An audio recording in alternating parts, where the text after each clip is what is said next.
welcome, and thank you for being here. Tonight, we're about to wander softly into one of the most magical fairy tales ever shared. There's nothing expected of you. Simply get comfortable, slow your breathing, and let the weight of the day quietly fade. If this place feels warm or soothing to you, you're always invited to stay a little longer by liking the video or subscribing, but only if it feels natural.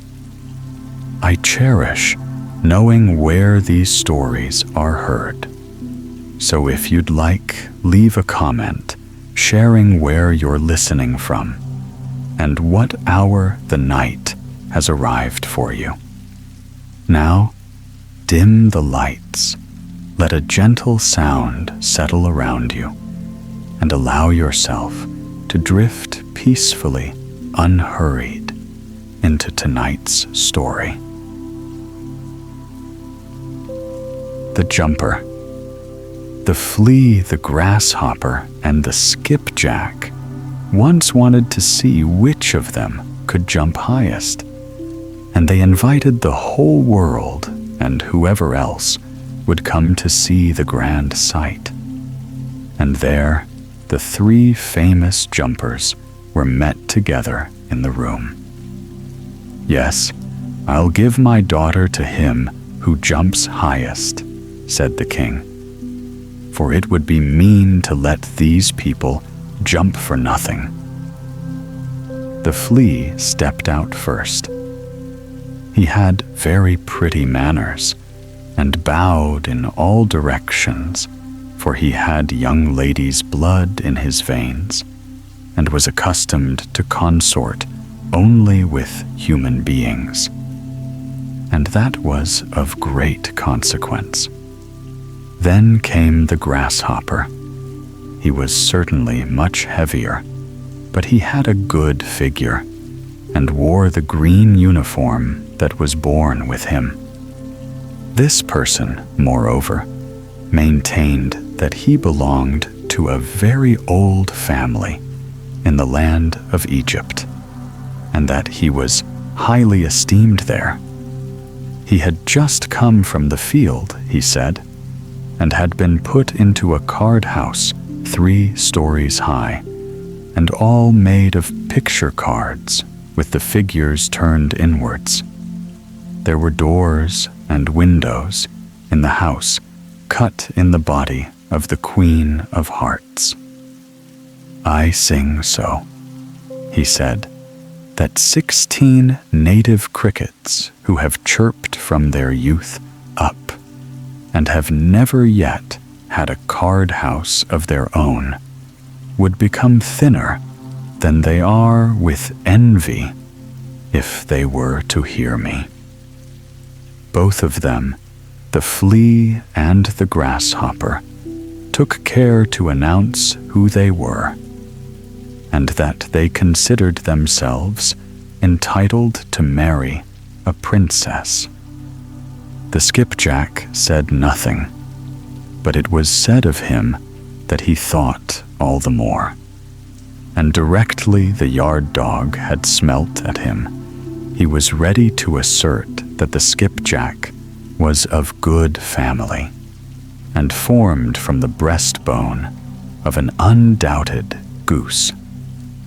The old counselor, who had received 3 medals for holding his tongue, declared that the skipjack possessed the gift of prophecy. One could tell by his bones whether there would be a severe winter or a mild one, and that's more than one can always tell from the breastbone of the man who writes the almanac. "I shall not say anything more," said the old king. "I only go on quietly, and always think the best." Now they were to take their jump. The flea sprang so high that no one could see him. And then they asserted that he had not jumped at all. That was very mean. The grasshopper only sprang half as high, but he sprang straight into the king's face, and the king declared that was horribly rude. The skipjack stood a long time considering. At last, people thought that he could not jump at all. "I only hope he's not become unwell," said the yard dog, and then he smelt at him again. Tap. He sprang with a little crooked jump just into the lap of the princess, who sat on a low golden stool. Then the king said, "The highest leap was taken by him who jumped up to my daughter, for therein lies the point. But it requires head to achieve that, and the skipjack has shown that he has a head. And so he had the princess." "I jumped highest, after all," said the flea. "But it's all the same. Let her have the goose bone with its lump of wax and bit of stick. I jumped to the highest. But in this world, a body is required if one wishes to be seen." And the flea went into foreign military service, where it is said he was killed. The grasshopper seated himself out in the ditch and thought and considered how things happened in the world. And he too said, "Body is required. Body is required." And then he sang his own melancholy song, and from that we have gathered this story, which they say is not true, though it's in print. The Little Mermaid. Far out in the ocean, where the water is as blue as the prettiest cornflower and as clear as crystal, it is very, very deep. So deep indeed that no cable could fathom it. Many church steeples piled one upon another would not reach from the ground beneath to the surface of the water above. There dwell the Sea King and his subjects. We must not imagine that there is nothing at the bottom of the sea but bare, yellow sand. No, indeed. The most singular flowers and plants grow there, the leaves and stems of which are so pliant that the slightest agitation of the water causes them to stir as if they had life. Fishes, both large and small, glide between the branches as birds fly among the trees here upon land. In the deepest spot of all stands the castle of the Sea King. Its walls are built of coral, and the long Gothic windows are of the clearest amber. The roof is formed of shells that open and close as the water flows over them. Their appearance is very beautiful, for in each lies a glittering pearl, which would be fit for the diadem of a queen. The Sea King had been a widower for many years, and his aged mother kept house for him. She was a very wise woman, and exceedingly proud of her high birth. On that account, she wore 12 oysters on her tail, while others, also of high rank, were only allowed to wear 6. She was, however, deserving of very great praise, especially for her care of the little sea princesses, her granddaughters. They were 6 beautiful children, but the youngest was the prettiest of them all.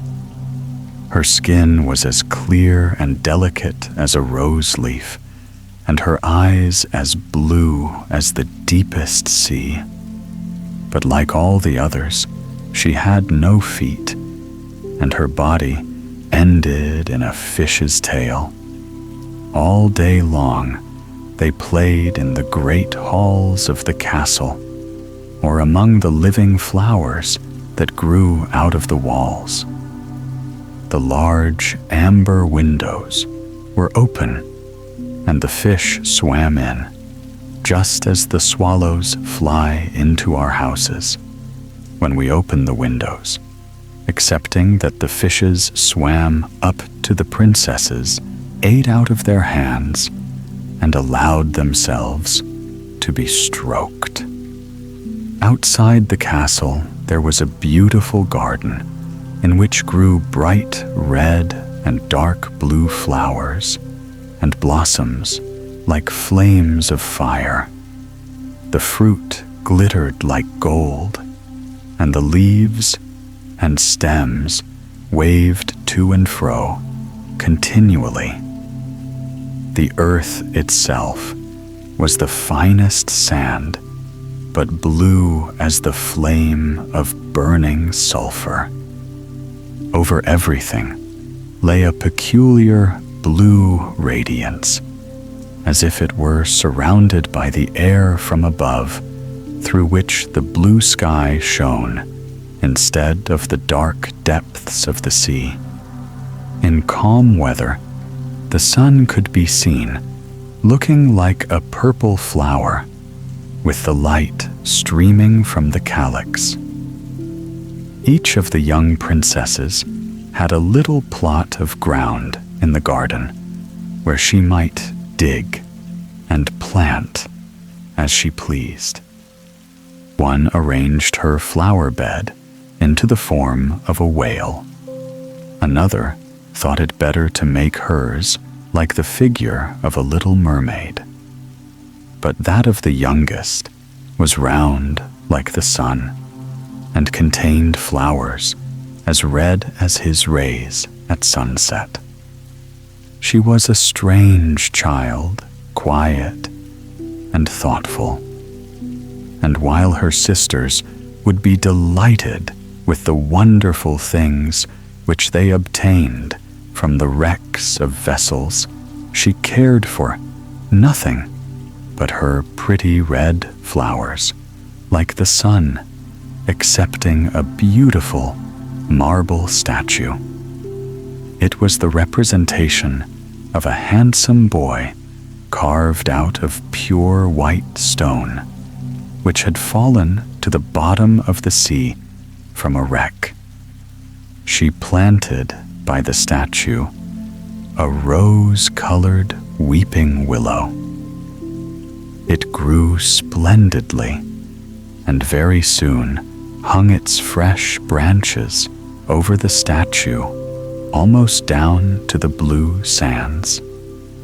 The shadow had a violet tint and waved to and fro like the branches. It seemed as if the crown of the tree and the root were at play and trying to kiss each other. Nothing gave her so much pleasure as to hear about the world above the sea. She made her old grandmother tell her all she knew of the ships and of the towns, the people, and the animals. To her, it seemed most wonderful and beautiful to hear that the flowers of the land should have fragrance, and not those below the sea, that the trees of the forest should be green, and that the fishes among the trees could sing so sweetly that it was quite a pleasure to hear them. Her grandmother called the little birds fishes, or she would not have understood her, for she had never seen birds.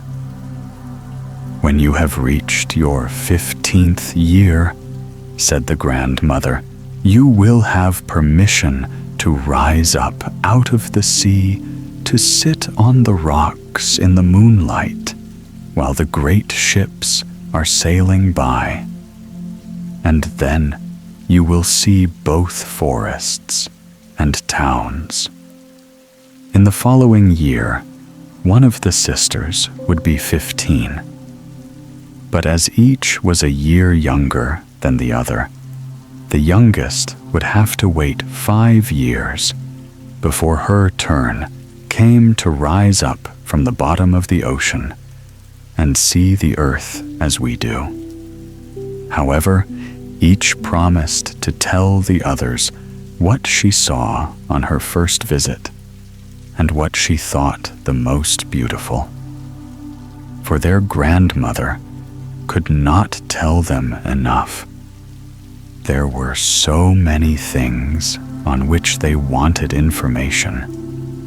None of them longed so much for her turn to come as the youngest she, who had the longest time to wait, and who was so quiet and thoughtful.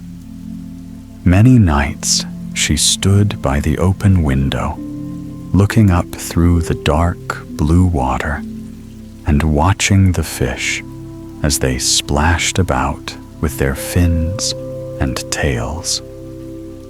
She could see the moon and stars shining faintly, but through the water they looked larger than they do to our eyes. When something like a black cloud passed between her and them, she knew that it was either a whale swimming over her head or a ship full of human beings who never imagined that a pretty little mermaid was standing beneath them, holding out her white hands towards the keel of their ship. As soon as the eldest was 15, she was allowed to rise to the surface of the ocean. When she came back, she had hundreds of things to talk about.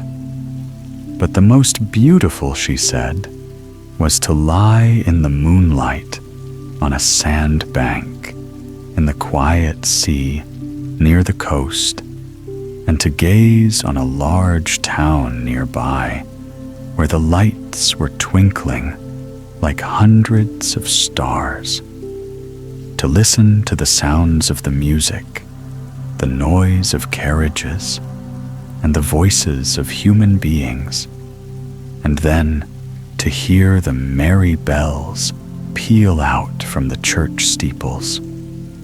And because she could not go near to all those wonderful things, she longed for them more than ever. Oh, did not the youngest sister listen eagerly to all these descriptions? And afterwards, when she stood at the open window, looking up through the dark blue water, she thought of the great city with all its bustle and noise, and even fancied she could hear the sound of the church bells down in the depths of the sea. In another year, the second sister received permission to rise to the surface of the water and to swim about where she pleased. She rose just as the sun was setting, and this, she said, was the most beautiful sight of all. The whole sky looked like gold, while violet and rose-colored clouds, which she could not describe, floated over her. And still more rapidly than the clouds flew a large flock of wild swans towards the setting sun, looking like a long white veil across the sea. She also swam towards the sun, but it sunk into the waves, and the rosy tints faded from the clouds and from the sea. The third sister's turn followed. She was the boldest of them all, and she swam up a broad river that emptied itself into the sea. On the banks, she saw green hills covered with beautiful vines.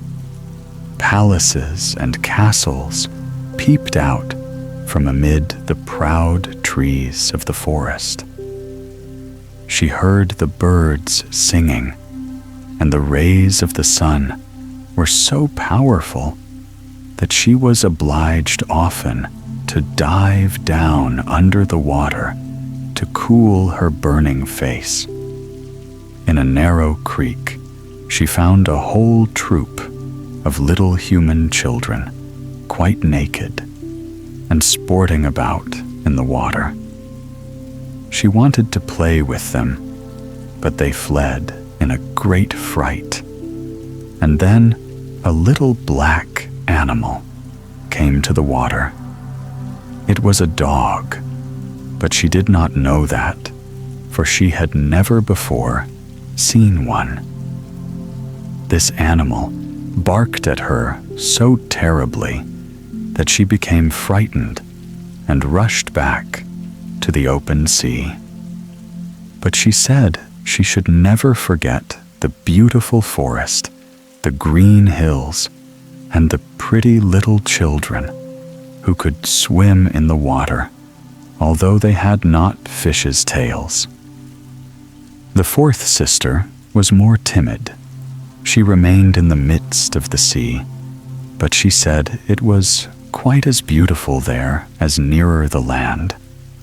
She could see for so many miles around her, and the sky above looked like a bell of glass. She had seen the ships, but at such a great distance that they looked like seagulls. The dolphins sported in the waves, and the great whales spouted water from their nostrils till it seemed as if 100 fountains were playing in every direction. The fifth sister's birthday occurred in the winter, so when her turn came, she saw what the others had not seen the first time they went up.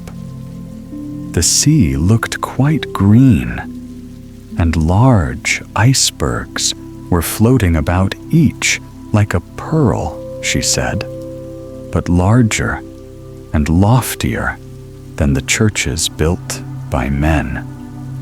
They were of the most singular shapes and glittered like diamonds. She had seated herself upon one of the largest and let the wind play with her long hair, and she remarked that all the ships sailed by rapidly and steered as far away as they could from the iceberg, as if they were afraid of it. Towards evening, as the sun went down, dark clouds covered the sky, the thunder rolled, and the lightning flashed, and the red light glowed on the icebergs as they rocked and tossed on the heaving sea. On all the ships, the sails were reefed with fear and trembling, while she sat calmly on the floating iceberg, watching the blue lightning as it darted its forked flashes into the sea. When first the sisters had permission to rise to the surface, they were each delighted with the new and beautiful sights they saw. But now, as grown-up girls, they could go when they pleased, and they had become indifferent about it. They wished themselves back again in the water, and after a month had passed, they said it was much more beautiful down below, and pleasanter to be at home. Yet often in the evening hours, the 5 sisters would twine their arms round each other and rise to the surface in a row. They had more beautiful voices than any human being could have. And before the approach of a storm, and when they expected a ship would be lost, they swam before the vessel and sang sweetly of the delights to be found in the depths of the sea, and begging the sailors not to fear if they sank to the bottom. But the sailors could not understand the song. They took it for the howling of the storm. And these things were never to be beautiful for them. For if the ship sank, the men were drowned, and their dead bodies alone reached the palace of the Sea King. When the sisters rose arm in arm through the water, in this way, their youngest sister would stand quite alone, looking after them, ready to cry, only that the mermaids have no tears, and therefore they suffer more. "Oh, were I but 15 years old," said she, "I know that I shall love the world up there, and all the people who live in it." At last she reached her 15th year. "Well, now you are grown up," said the old dowager, her grandmother, "so you must let me adorn you like your other sisters." And she placed a wreath of white lilies in her hair, and every flower leaf was half a pearl. Then the old lady ordered 8 great oysters to attach themselves to the tail of the princess to show her high rank. "But they hurt me so," said the little mermaid. "Pride must suffer pain," replied the old lady. Oh, how gladly she would have shaken off all this grandeur and laid aside the heavy wreath. The red flowers in her own garden would have suited her much better. But she could not help herself, so she said, "Farewell," and rose as lightly as a bubble to the surface of the water. The sun had just set as she raised her head above the waves, but the clouds were tinted with crimson and gold, and through the glimmering twilight beamed the evening star in all its beauty. The sea was calm, and the air mild and fresh. A large ship with 3 masts lay becalmed on the water, with only 1 sail set. For not a breeze stiffed, and the sailors sat idle on deck or amongst the rigging. There was music and song on board, and as darkness came on, 100 colored lanterns were lighted, as if the flags of all nations waved in the air. The little mermaid swam close to the cabin windows, and now and then, as the waves lifted her up, she could look in through clear glass window panes and see a number of well-dressed people within. Among them was a young prince, the most beautiful of all, with large black eyes. He was 16 years of age, and his birthday was being kept with much rejoicing. The sailors were dancing on deck, but when the prince came out of the cabin, more than 100 rockets rose in the air, making it as bright as day. The little mermaid was so startled that she dived underwater. and when she again stretched out her head, it appeared as if all the stars of heaven were falling around her. She had never seen such fireworks before. Great suns spurted fire about splendid fireflies, flew into the blue air, and everything was reflected in the clear, calm sea beneath. The ship itself was so brightly illuminated that all the people and even the smallest rope could be distinctly and plainly seen. And how handsome the young prince looked as he pressed the hands of all present and smiled at them, while the music resounded through the clear night air. It was very late, yet the little mermaid could not take her eyes from the ship or from the beautiful prince. The colored lanterns had been extinguished. No more rockets rose in the air, and the cannon had ceased firing. But the sea became restless, and a moaning, grumbling sound could be heard beneath the waves. Still, the little mermaid remained by the cabin window, rocking up and down on the water, which enabled her to look in. After a while, the sails were quickly unfurled, and the noble ship continued her passage. But soon, the waves rose higher. Heavy clouds darkened the sky, and lightning appeared in the distance. A dreadful storm was approaching. Once more, the sails were reefed, and the great ship pursued her flying course over the raging sea. The waves rose mountains high, as if they would have overtopped the mast. But the ship dived like a swan between them, and then rose again on their lofty, foaming crests. To the little mermaid, this appeared pleasant sport. Not so to the sailors. At length, the ship groaned and creaked. The thick planks gave way under the lashing of the sea as it broke over the deck. The mainmast snapped asunder like a reed. The ship lay over on her side, and the water rushed in.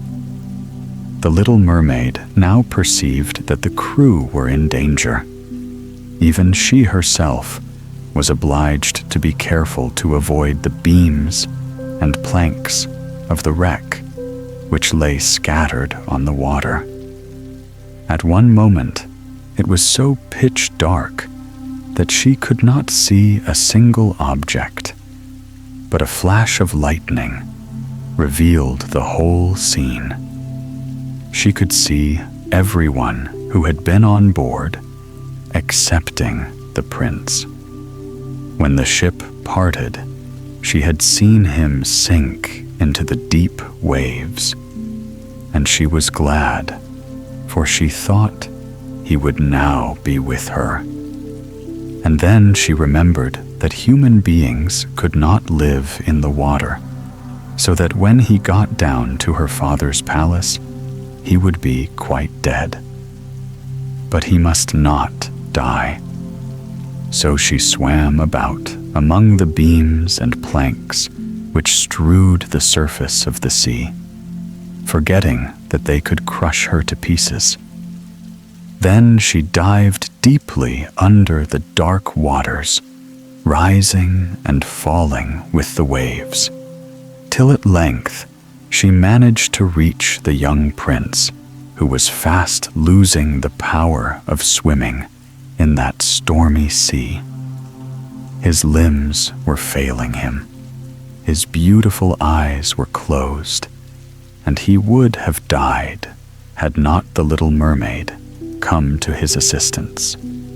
She held his head above the water and let the waves drift them where they would. In the morning, the storm had ceased, but of the ship, not a single fragment could be seen. The sun rose up red and glowing from the water, and its beams brought back the hue of health to the prince's cheeks, but his eyes remained closed. The mermaid kissed his high, smooth forehead and stroked back his wet hair. He seemed to her like the marble statue in her little garden, and she kissed him again and wished that he might live. Presently, they came in sight of land. She saw lofty blue mountains on which the white snow rested, as if a flock of swans were lying upon them. Near the coast were beautiful green forests, and close by stood a large building, whether a church or a convent she could not tell. Orange and citron trees grew in the garden, and before the door stood lofty palms. The sea here formed a little bay in which the water was quite still, but very deep. So she swam with the handsome prince to the beach, which was covered with fine white sand, and there she laid him in the warm sunshine, taking care to raise his head higher than his body. Then bells sounded in the large white building, and a number of young girls came into the garden. The little mermaid swam out farther from the shore and placed herself between some high rocks that rose out of the water. Then she covered her head and neck with the foam of the sea, so that her little face might not be seen, and watched to see what would become of the poor prince. She did not wait long before she saw a young girl approach the spot where he lay. She seemed frightened at first, but only for a moment. Then she fetched a number of people, and the mermaid saw that the prince came to life again, and smiled upon those who stood round him. But to her he sent no smile. He knew not that she had saved him. This made her very unhappy, and when he was led away into the great building, she dived down sorrowfully into the water and returned to her father's castle. She had always been restful and thoughtful, and now she was more so than ever. Her sisters asked her what she had seen during her first visit to the surface of the water, but she would tell them nothing. Many an evening and morning did she rise to the place where she had left the prince. She saw the fruits in the garden ripen till they were gathered, the snow on the tops of the mountains melt away, but she never saw the prince, and therefore she returned home always more sorrowful than before. It was her only comfort to sit in her own little garden and fling her arm round the beautiful marble statue, which was like the prince. But she gave up tending her flowers, and they grew in wild confusion over the paths, twining their long leaves and stems round the branches of the trees, so that the whole place became dark and gloomy. At length, she could bear it no longer, and told one of her sisters all about it. Then the others heard the secret, and very soon it became known to two mermaids whose intimate friend happened to know who the prince was.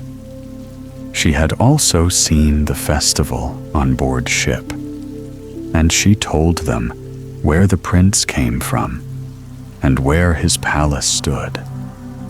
"Come, little sister," said the other princesses.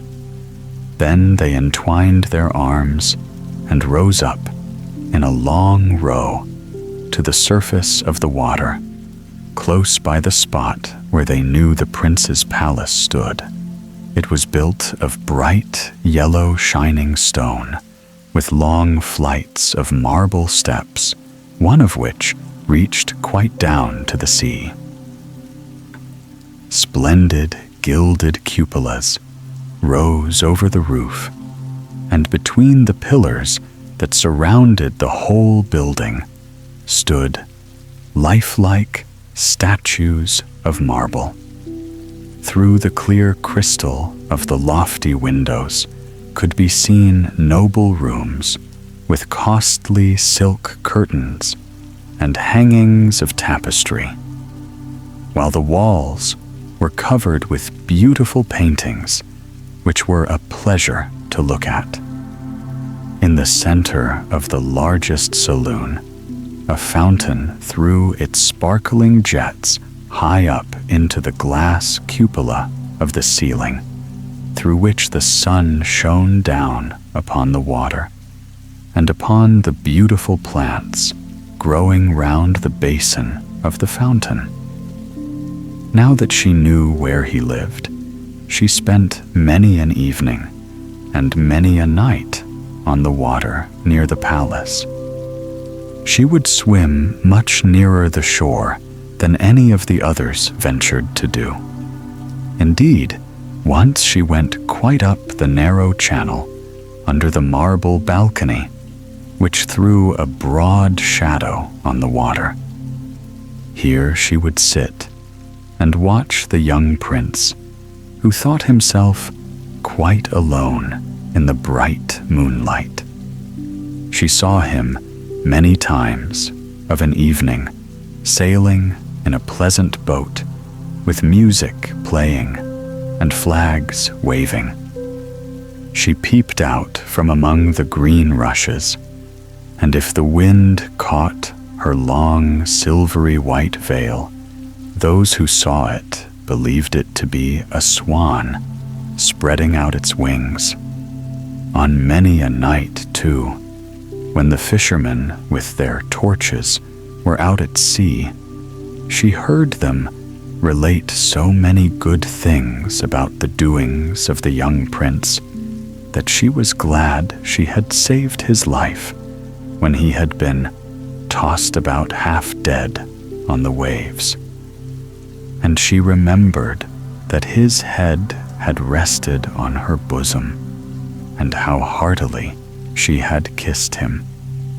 But he knew nothing of all this, and could not even dream of her.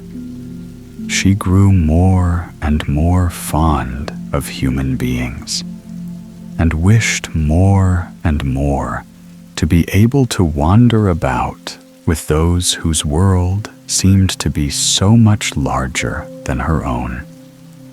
They could fly over the sea in ships and mount the high hills which were far above the clouds. And the lands they possessed, their woods and their fields, stretched far away beyond the reach of her sight. There was so much that she wished to know, and her sisters were unable to answer all her questions. Then she applied to her old grandmother, who knew all about the upper world, which she very rightly called the lands above the sea. "If human beings are not drowned," asked the Little Mermaid, "can they live forever? Do they never die as we do here in the sea?" "Yes," replied the old lady. "They must also die, and their term of life is even shorter than ours. We sometimes live to 300 years, But when we cease to exist here, we only become the foam on the surface of the water, and we have not even a grave down here of those we love. We have not immortal souls. We shall never live again. But like the green seaweed, when once it has been cut off, we can never flourish more. Human beings, on the contrary, have a soul which lives forever, lives after the body has been turned to dust. It rises up through the clear, pure air beyond the glittering stars. As we rise out of the water and behold all the land of the earth, so do they rise to unknown and glorious regions, which we shall never see. Why have not we an immortal soul? Asked the little mermaid mournfully. I would give gladly all the hundreds of years that I have to live to be a human being only for one day, and to have the hope of knowing the happiness of that glorious world above the stars. You must not think of that, said the old woman. We feel ourselves to be much happier and much better off than human beings. So I shall die, said the little mermaid, and as the foam of the sea, I shall be driven about never again to hear the music of the waves, or to see the pretty flowers, nor the red sun. Is there anything I can do to win an immortal soul? No, said the old woman, unless a man were to love you so much that you were more to him than his father or mother, and if all his thoughts and all his love were fixed upon you, and the priest placed his right hand in yours, and he promised to be true to you, here and hereafter. Then his soul would glide into your body, and you would obtain a share in the future happiness of mankind.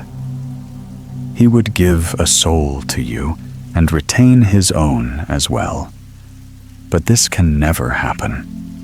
Your fish's tail, which amongst us is considered so beautiful, is thought on earth to be quite ugly. They do not know any better, and they think it necessary to have 2 stout props, which they call legs, in order to be handsome. Then the little mermaid sighed and looked sorrowfully at her fish's tail. Let us be happy, said the old lady, and dart and spring about during the 300 years that we have to live, which is really quite long enough. After that, we can rest ourselves all the better. This evening, we are going to have a court ball. It is one of those splendid sights which we can never see on earth. The walls and the ceiling of the large ballroom were of thick but transparent crystal. May hundreds of colossal shells, some of a deep red, others of a grass green, stood on each side in rows with blue fire in them, which lighted up the whole saloon and shone through the walls so that the sea was also illuminated. Innumerable fishes, great and small, swam past the crystal walls. On some of them, the scales glowed with a purple brilliancy, and on others, they shone like silver and gold. Through the halls, flowed a broad stream, and in it danced the mermen and the mermaids to the music of their own sweet singing.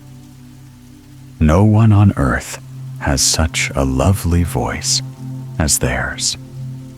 The Little Mermaid sang more sweetly than them all. The whole court applauded her with hands and tails, and for a moment her heart felt quite gay, for she knew she had the loveliest voice of any on earth or in the sea. But she soon thought again of the world above her, for she could not forget the charming prince, nor her sorrow that she had not an immortal soul like his. Therefore she crept away silently out of her father's palace, and while everything within was gladness and song, she sat in her own little garden, sorrowful and alone. Then she heard the bell sounding through the water, and thought, "He is certainly sailing above, he on whom my wishes depend, and in whose hands I should like to place the happiness of my life. I will venture all for him, and to win an immortal soul, while my sisters are dancing in my father's palace, I will go to the sea witch of whom I have always been so much afraid, but she can give me counsel and help." And then the Little Mermaid went out from her garden and took the road to the foaming whirlpools behind which the sorceress lived. She had never been that way before. Neither flowers nor grass grew there. Nothing but bare, gray, sandy ground stretched out to the whirlpool, where the water, like foaming mill wheels, whirled round everything that it seized, and cast it into the fathomless deep. Through the midst of these crushing whirlpools, the Little Mermaid was obliged to pass to reach the dominions of the Sea Witch. And also, for a long distance, the only road lay right across a quantity of warm, bubbling mire, called by the witch her turf moor. Beyond this stood her house, in the center of a strange forest, in which all the trees and flowers were polypi, half animals and half plants. They looked like serpents with 100 heads growing out of the ground. The branches were long, slimy arms with fingers like flexible worms moving limb after limb from the root to the top. All that could be reached in the sea they seized upon and held fast so that it never escaped from their clutches. The Little Mermaid was so alarmed at what she saw that she stood still, and her heart beat with fear, and she was very nearly turning back. But she thought of the prince and of the human soul for which she longed, and her courage returned.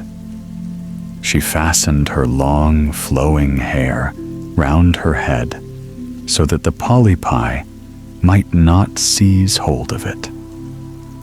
She laid her hands together across her bosom, and then she darted forward, as a fish shoots through the water between the supple arms and fingers of the ugly polypi, which were stretched out on each side of her. She saw that each held in its grasp something it had seized with its numerous little arms, as if they were iron bands. the white skeletons of human beings who had perished at sea and had sunk down into the deep waters, skeletons of land animals, oars, rudders, and chests of ships were lying tightly grasped by their clinging arms, even a little mermaid whom they had caught and strangled. And this seemed the most shocking of all to the little princess. She now came to a space of marshy ground in the wood, where large, fat water snakes were rolling in the mire and showing their ugly, gray-colored bodies. In the midst of this spot stood a house built with the bones of shipwrecked human beings. There sat the sea witch, allowing a toad to eat from her mouth, just as people sometimes feed a canary with a piece of sugar. She called the ugly water snakes her little chickens and allowed them to crawl all over her bosom. "I know what you want," said the sea witch. "It is very stupid of you, but you shall have your way, and it will bring you to sorrow, my pretty princess. You want to get rid of your fish's tail, and to have 2 supports instead of it, like human beings on earth, so that the young prince may fall in love with you, and that you may have an immortal soul." And then the witch laughed so loud and disgustingly that the toad and the snakes fell to the ground and lay there wriggling about. "You are but just in time," said the witch, "for after sunrise tomorrow, I should not be able to help you till the end of another year. I will prepare a draft for you, with which you must swim to land tomorrow before sunrise and sit down on the shore and drink it. Your tail will then disappear and shrink up into what mankind calls legs, and you will feel great pain, as if a sword were passing through you. But all who see you will say that you are the prettiest little human being they ever saw. You will still have the same floating gracefulness of movement, and no dancer will ever tread so lightly. But at every step you take, it will feel as if you were treading upon sharp knives, and that the blood must flow. If you will bear all this, I will help you." "Yes, I will," said the little princess in a trembling voice as she thought of the prince and the immortal soul. "But think again," said the witch, "for when once your shape has become like a human being, you can no more be a mermaid.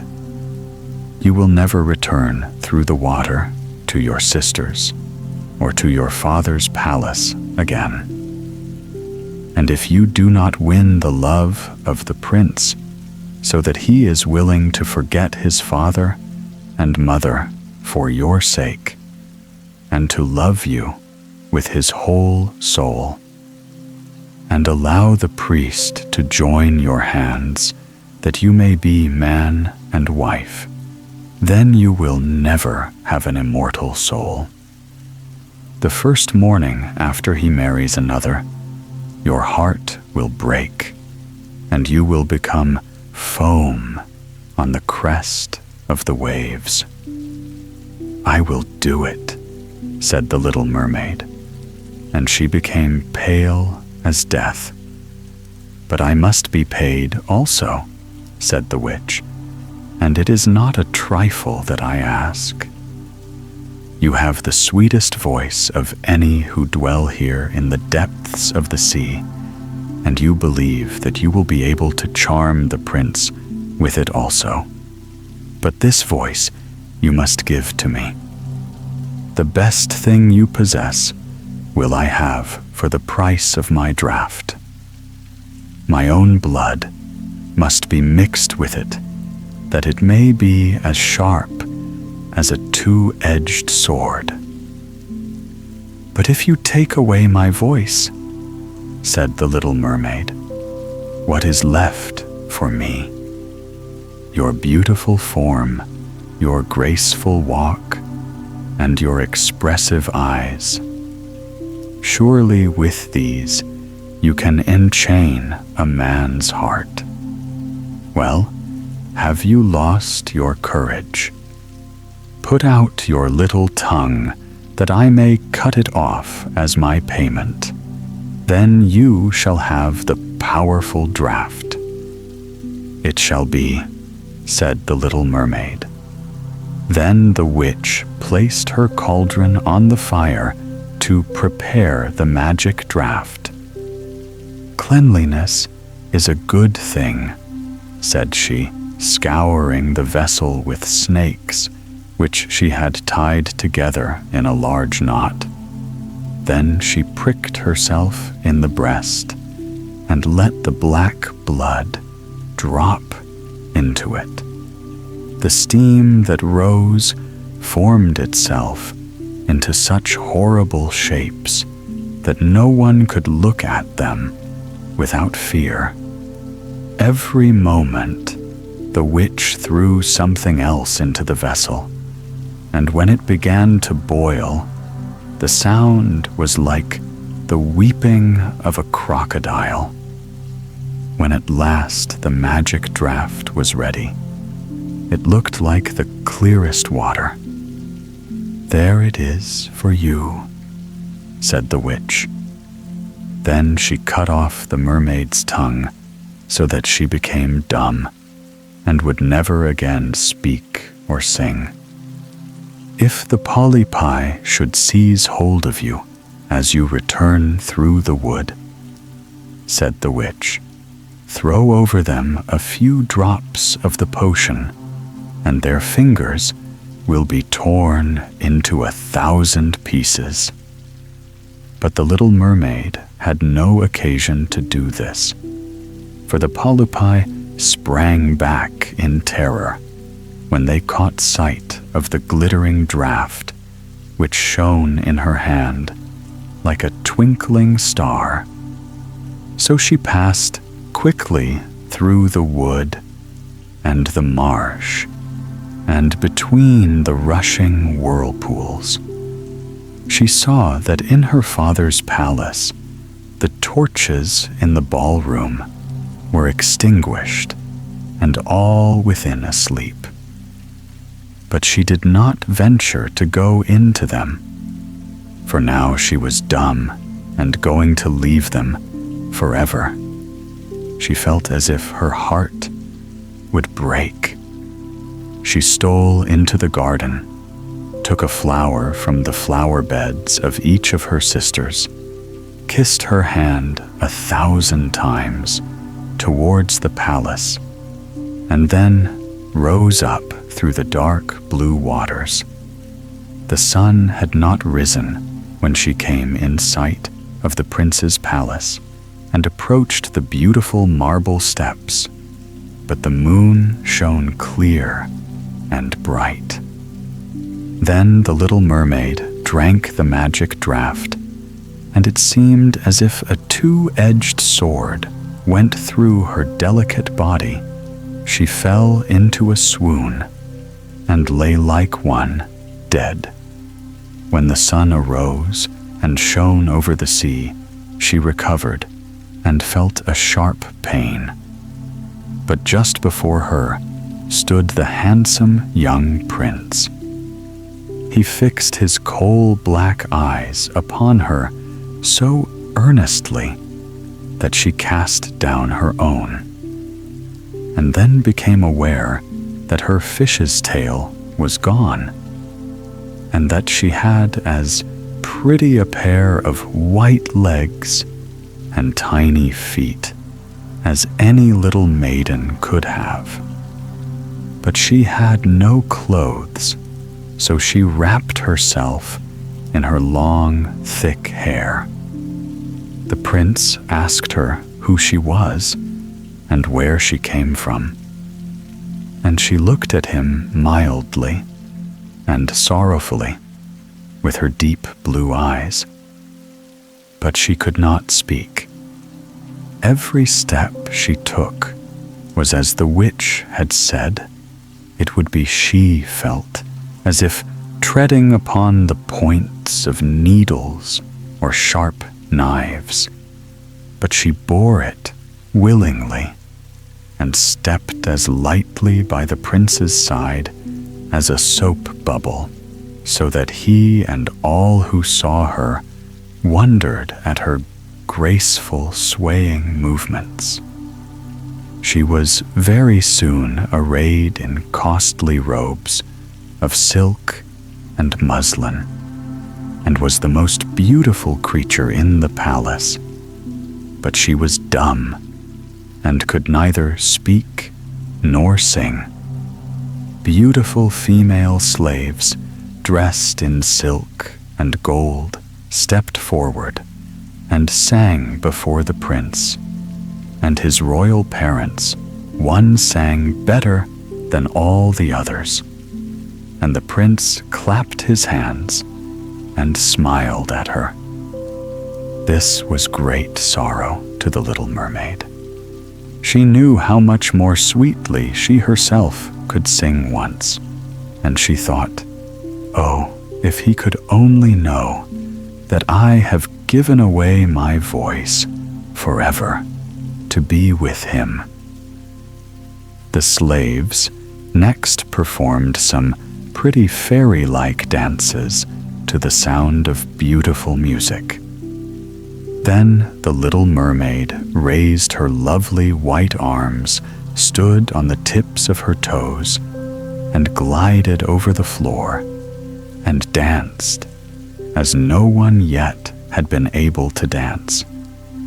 At each moment, her beauty became more revealed, and her expressive eyes appealed more directly to the heart than the songs of the slaves. Everyone was enchanted, especially the prince, who called her his little foundling, and she danced again quite readily to please him, though each time her foot touched the floor, it seemed as if she trod on sharp knives. The prince said she should remain with him always, and she received permission to sleep at his door on a velvet cushion. He had a page's dress made for her, that she might accompany him on horseback. They rode together through the sweet-scented woods, where the green boughs touched their shoulders, and the little birds sang among the fresh leaves. She climbed with the prince to the tops of high mountains, and although her tender feet bled so that even her steps were marked, she only laughed and followed him till they could see the clouds beneath them, looking like a flock of birds traveling to distant lands. While at the prince's palace, and when all the household were asleep, she would go and sit on the broad marble steps, for it eased her burning feet to bathe them in the cold sea water. And then she thought of all those below in the deep. Once during the night, her sisters came up, arm in arm, singing sorrowfully as they floated on the water. She beckoned to them, and then they recognized her and told her how she had grieved them. After that, They came to the same place every night. And once she saw in the distance her old grandmother, who had not been to the surface of the sea for many years, and the old sea king, her father, with his crown on his head. They stretched out their hands towards her, but they did not venture so near the land as her sisters did. As the days passed, she loved the prince more fondly, and he loved her as he would love a little child. But it never came into his head to make her his wife. Yet unless he married her, she could not receive an immortal soul. And on the morning after his marriage with another, she would dissolve into the foam of the sea. Do you not love me the best of them all? The eyes of the little mermaid seemed to say, when he took her in his arms and kissed her fair forehead. Yes, you are dear to me, said the prince, for you have the best heart, and you are the most devoted to me. You are like a young maiden, whom I once saw, but whom I shall never meet again. I was in a ship that was wrecked, and the waves cast me ashore near a holy temple where several young maidens performed the service. The youngest of them found me on the shore and saved my life. I saw her but twice, and she is the only one in the world whom I could love. But you are like her, and you have almost driven her image out of my mind. She belongs to the holy temple, and my good fortune has sent you to me instead of her, and we will never part. Ah, he knows not that it was I who saved his life, thought the little mermaid. I carried him over the sea to the wood where the temple stands. I sat beneath the foam and watched till the human beings came to help him. I saw the pretty maiden that he loves better than he loves me. And the mermaid sighed deeply, but she could not shed tears. He says, the maiden belongs to the holy temple. Therefore she will never return to the world. They will meet no more while I am by his side and see him every day. I will take care of him and love him and give up my life for his sake. Very soon, it was said that the prince must marry, and that the beautiful daughter of a neighboring king would be his wife, for a fine ship was being fitted out. Although the prince gave out that he merely intended to pay a visit to the king, it was generally supposed that he really went to see his daughter. A great company were to go with him. The little mermaid smiled and shook her head. She knew the prince's thoughts better than any of the others. I must travel, he had said to her. I must see this beautiful princess. My parents desire it, but they will not oblige me to bring her home as my bride. I cannot love her. She is not like the beautiful maiden in the temple whom you resemble. If I were forced to choose a bride, I would rather choose you, my dumb foundling, with those expressive eyes. And then he kissed her rosy mouth, played with her long, waving hair, and laid his head on her heart, while she dreamed of human happiness and an immortal soul. "You are not afraid of the sea, my dumb child," said he, as they stood on the deck of the noble ship which was to carry them to the country of the neighboring king. And then he told her of storm and of calm, of strange fishes in the deep beneath them, and of what the divers had seen there. And she smiled at his descriptions, for she knew better than anyone what wonders were at the bottom of the sea. In the moonlight, when all on board were asleep, excepting the man at the helm, who was steering, she sat on the deck, gazing down through the clear water. She thought she could distinguish her father's castle, and upon it her aged grandmother, with the silver crown on her head, looking through the rushing tide at the keel of the vessel. Then her sisters came up on the waves and gazed at her, mournfully wringing their white hands. She beckoned to them and smiled and wanted to tell them how happy and well off she was. But the cabin boy approached, and when her sisters dived down, he thought it was only the foam of the sea which he saw.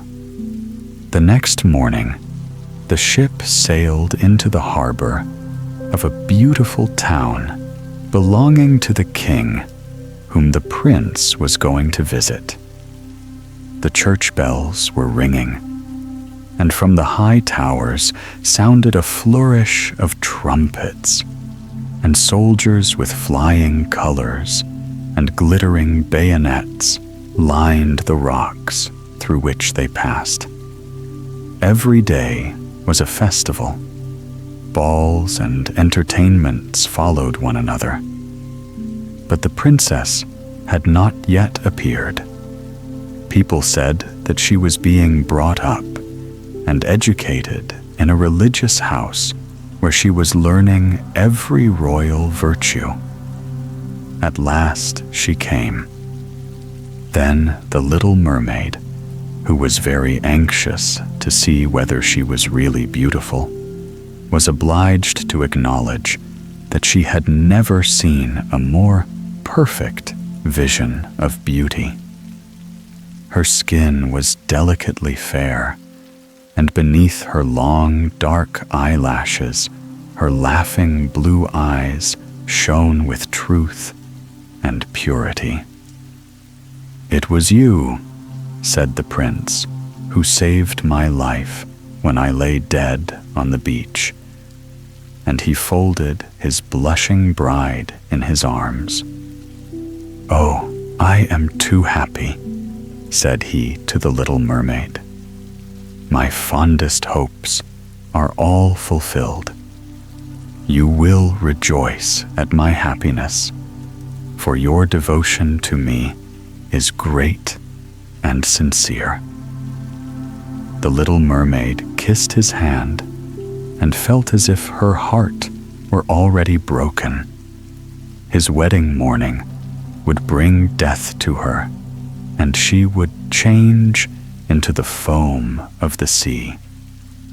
All the church bells rung, and the heralds rode about the town, proclaiming the betrothal. Perfumed oil was burning in costly silver lamps on every altar. The priests waved the censers, while the bride and bridegroom joined their hands and received the blessing of the bishop. The Little Mermaid, dressed in silk and gold, held up the bride's train. But her ears heard nothing of the festive music, and her eyes saw not the holy ceremony. She thought of the night of death, which was coming to her, and of all she had lost in the world. On the same evening, the bride and bridegroom went on board ship. Cannons were roaring flags, waving, and in the center of the ship, a costly tent of purple and gold had been erected. It contained elegant couches for the reception of the bridal pair during the night. The ship, with swelling sails and a favorable wind, glided away smoothly and lightly over the calm sea. When it grew dark, a number of colored lamps were lit, and the sailors danced merrily on the deck. The Little Mermaid could not help thinking of her first rising out of the sea when she had seen similar festivities and joys, and she joined in the dance, poised herself in the air as a swallow when he pursues his prey, and all present cheered her with wonder. She had never danced so elegantly before. Her tender feet felt as if cut with sharp knives, but she cared not for it. A sharper pang had pierced through her heart. She knew this was the last evening she should ever see the prince, for whom she had forsaken her kindred and her home. She had given up her beautiful voice and suffered unheard of pain daily for him, while he knew nothing of it. This was the last evening that she would breathe the same air with him, or gaze on the starry sky and the deep sea. An eternal night without a thought or a dream awaited her. She had no soul, and now she could never win one. All was joy and gaiety on board ship till long after midnight. She laughed and danced with the rest, while the thoughts of death were in her heart. The prince kissed his beautiful bride, while she played with his raven hair, till they went arm in arm to rest in the splendid tent. Then all became still on board the ship. The helmsman, alone awake, stood at the helm. The Little Mermaid leaned her white arms on the edge of the vessel and looked towards the east for the first blush of morning, for that first ray of dawn that would bring her death. She saw her sisters rising out of the flood. They were as pale as herself, but their long, beautiful hair waved no more in the wind and had been cut off. "We have given our hair to the witch," said they, "to obtain help for you, that you may not die tonight. She has given us a knife. Here, it is very sharp. Before the sun rises, you must plunge it into the heart of the prince. When the warm blood falls upon your feet, they will grow together again and form into a fish's tail, and you will be once more a mermaid, and return to us to live out your 300 years before you die and change into the salt sea foam. Haste, then. He or you must die before sunrise. Our old grandmother moans so for you that her white hair is falling off from sorrow as ours fell under the witch's scissors. Kill the prince and come back. Hasten, do you not see the first red streaks in the sky? In a few minutes, the sun will rise, and you must die." And then they sighed deeply and mournfully and sank down beneath the waves. The little mermaid drew back the crimson curtain of the tent and beheld the fair bride, with her head resting on the prince's breast. She bent down and kissed his fair brow, then looked at the sky, on which the rosy dawn grew brighter and brighter.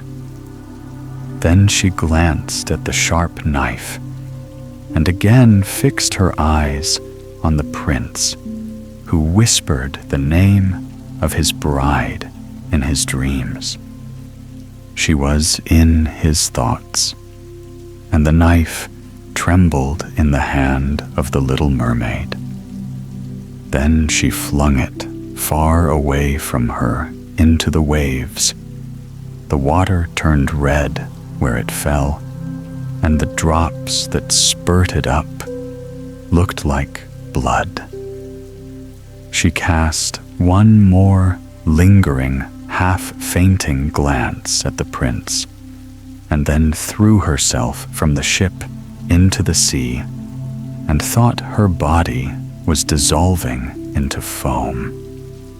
The sun rose above the waves, and his warm rays fell on the cold foam of the little mermaid, who did not feel as if she were dying. She saw the bright sun, and all around her floated hundreds of transparent, beautiful beings. She could see through them the white sails of the ship and the red clouds in the sky.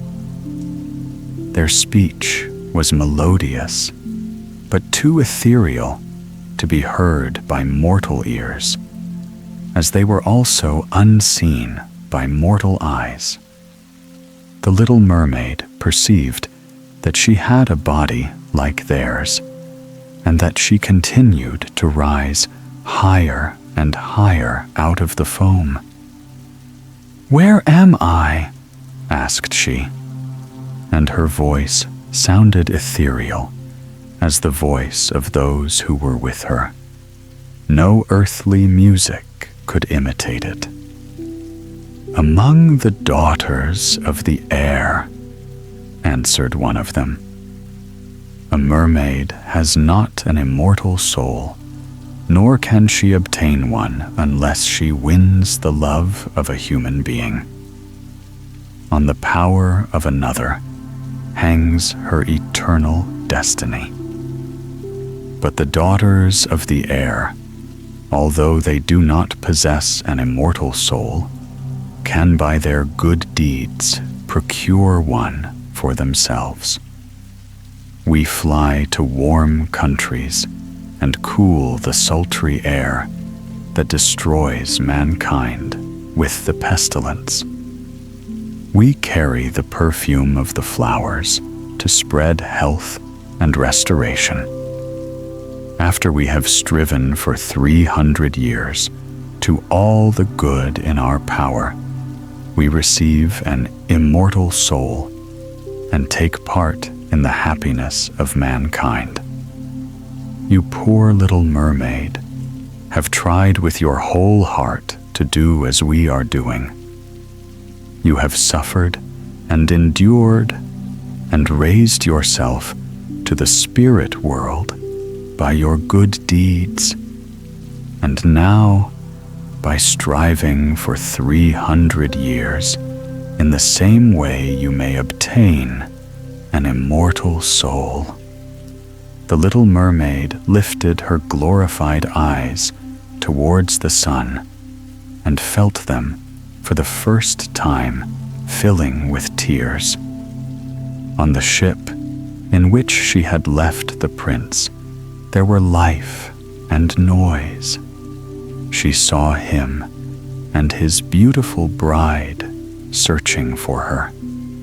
Sorrowfully, they gazed at the pearly foam as if they knew she had thrown herself into the waves. Unseen, she kissed the forehead of her bride and fanned the prince, and then mounted with the other children of the air to a rosy cloud that floated through the ether. After 300 years, thus shall we float into the kingdom of heaven, said she. And we may even get there sooner, whispered one of her companions. Unseen, we can enter the houses of men where there are children, and for every day on which we find a good child who is the joy of his parents and deserves their love, our time of probation is shortened. The child does not know when we fly through the room that we smile with joy at his good conduct, for we can count 1 year less of our 300 years. But when we see a naughty or a wicked child, we shed tears of sorrow, and for every tear a day is added to our time of trial. In 1,000 years. Yes, in 1,000 years, people will fly on the wings of steam through the air over the ocean. The young inhabitants of America will become visitors of old Europe. They will come over to see the monuments and the great cities, which will then be in ruins, just as we in our time make pilgrimages to the tottering splendors of southern Asia. In 1,000 years, they will come. The Thames, the Danube, and the Rhine still roll their course. Mont Blanc stands firm with its snow-capped summit, and the northern lights gleam over the land of the north. But generation after generation has become dust. Whole rows of the mighty of the moment are forgotten, like those who already slumber under the hill on which the rich trader, whose ground it is, has built a bench on which he can sit and look out across his waving cornfields. To Europe, cry the young sons of America. To the land of our ancestors, the glorious land of monuments and fancy. To Europe, the ship of the air comes.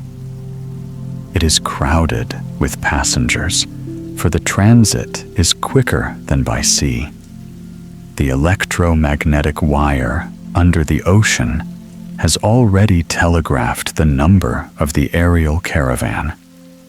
Europe is in sight. It is the coast of Ireland that they see, but the passengers are still asleep. They will not be called till they are exactly over England.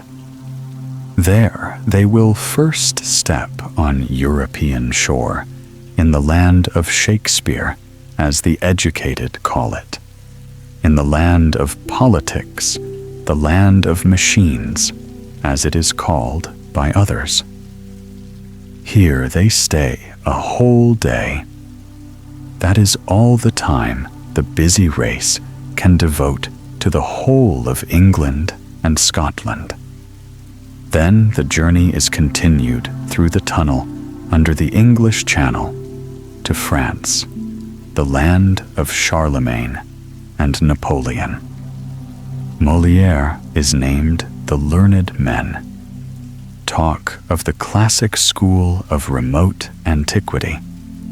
There is rejoicing and shouting for the names of heroes, poets and men of science whom our time does not know, but who will be born after our time in Paris, the center of Europe. and elsewhere. The air steamboat flies over the country, whence Columbus went forth, where Cortez was born, and where Calderon sang dramas in sounding verse. Beautiful black-eyed women live still in the blooming valleys, and the oldest songs speak of the Cid and the Alhambra. Then, through the air over the sea to Italy, where once lay old everlasting Rome. It has vanished. The Campagna lies desert. A single ruined wall is shown as the remains of St. Peter's. But there is a doubt if this ruin be genuine. Next to Greece to sleep a night in the Grand Hotel at the top of Mount Olympus to say that they have been there. And the journey is continued to the Bosphorus to rest there a few hours and see the place where Byzantium lay, and where the legend tells that the harem stood in the time of the Turks.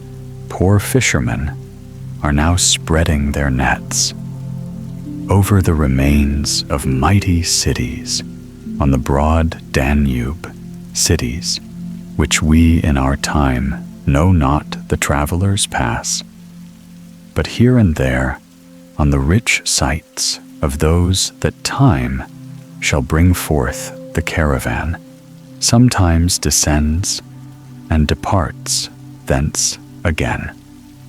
Down below lies Germany, that was once covered with a close net of railway and canals, the region where Luther spoke, where Goethe sang, and Mozart once held the scepter of harmony.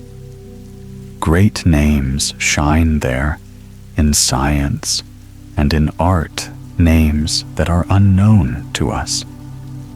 One day devoted to seeing Germany, and one for the north, the country of Oersted and Linnaeus, and for Norway, the land of the old heroes and the young Normans.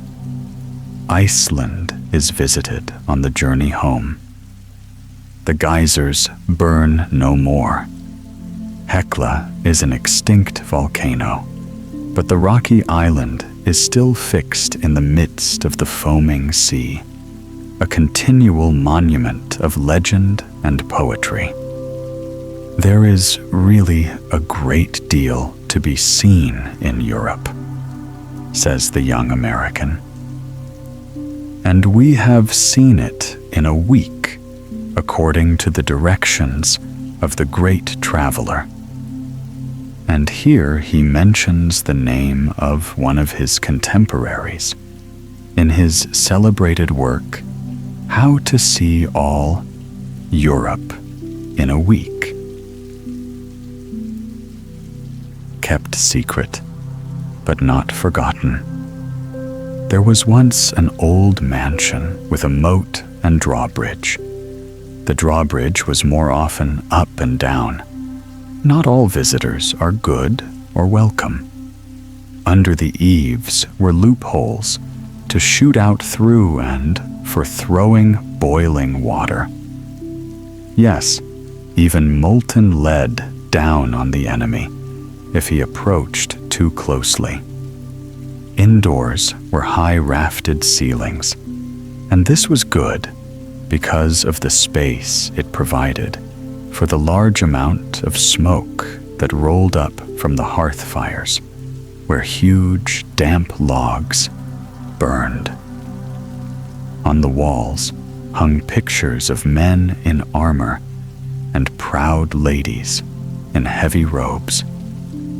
The grandest of all the ladies was living here.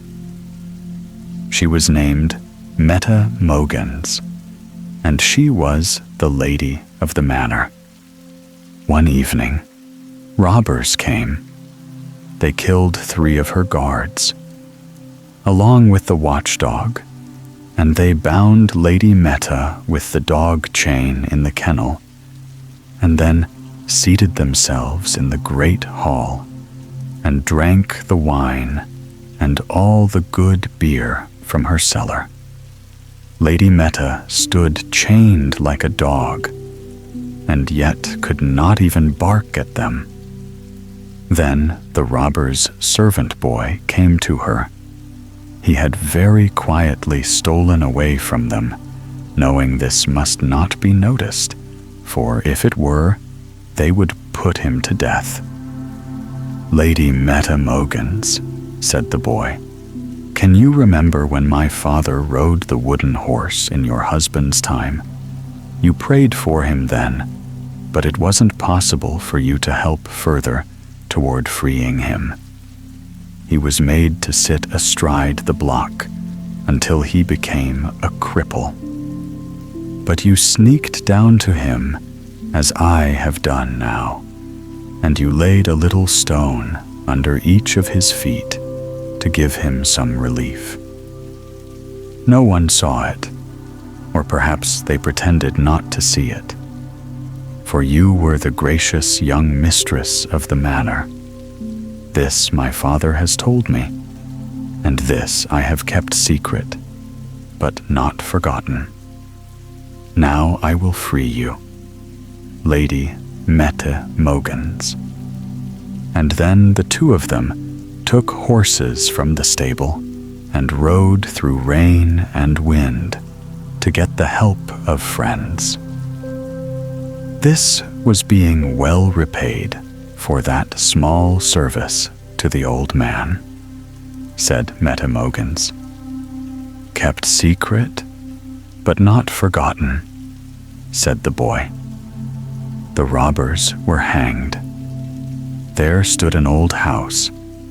It still stands there, in fact. Not the home of Lady Meta Mogans, but that of another noble family. It is in our own time. The sun is shining on the gilded spires on the turrets. Little wooded isles lie like bouquets on the lake, and around them swim wild swans. There are roses growing in the garden, but the lady of the house herself is the loveliest rose, bright with happiness, the happiness of good deeds, not done outwardly before the wide world, but within the hearts of people, and there kept secret, but not forgotten. Now she goes from the mansion to a little peasant cottage in the field. In it, there lives a poor, paralyzed girl. A window in the little room faces the north, where the sun does not enter, and where her only view is a patch of meadow that is shut off by the high earth around a ditch. But today there is sunshine inside. God's warm, wonderful sun is there.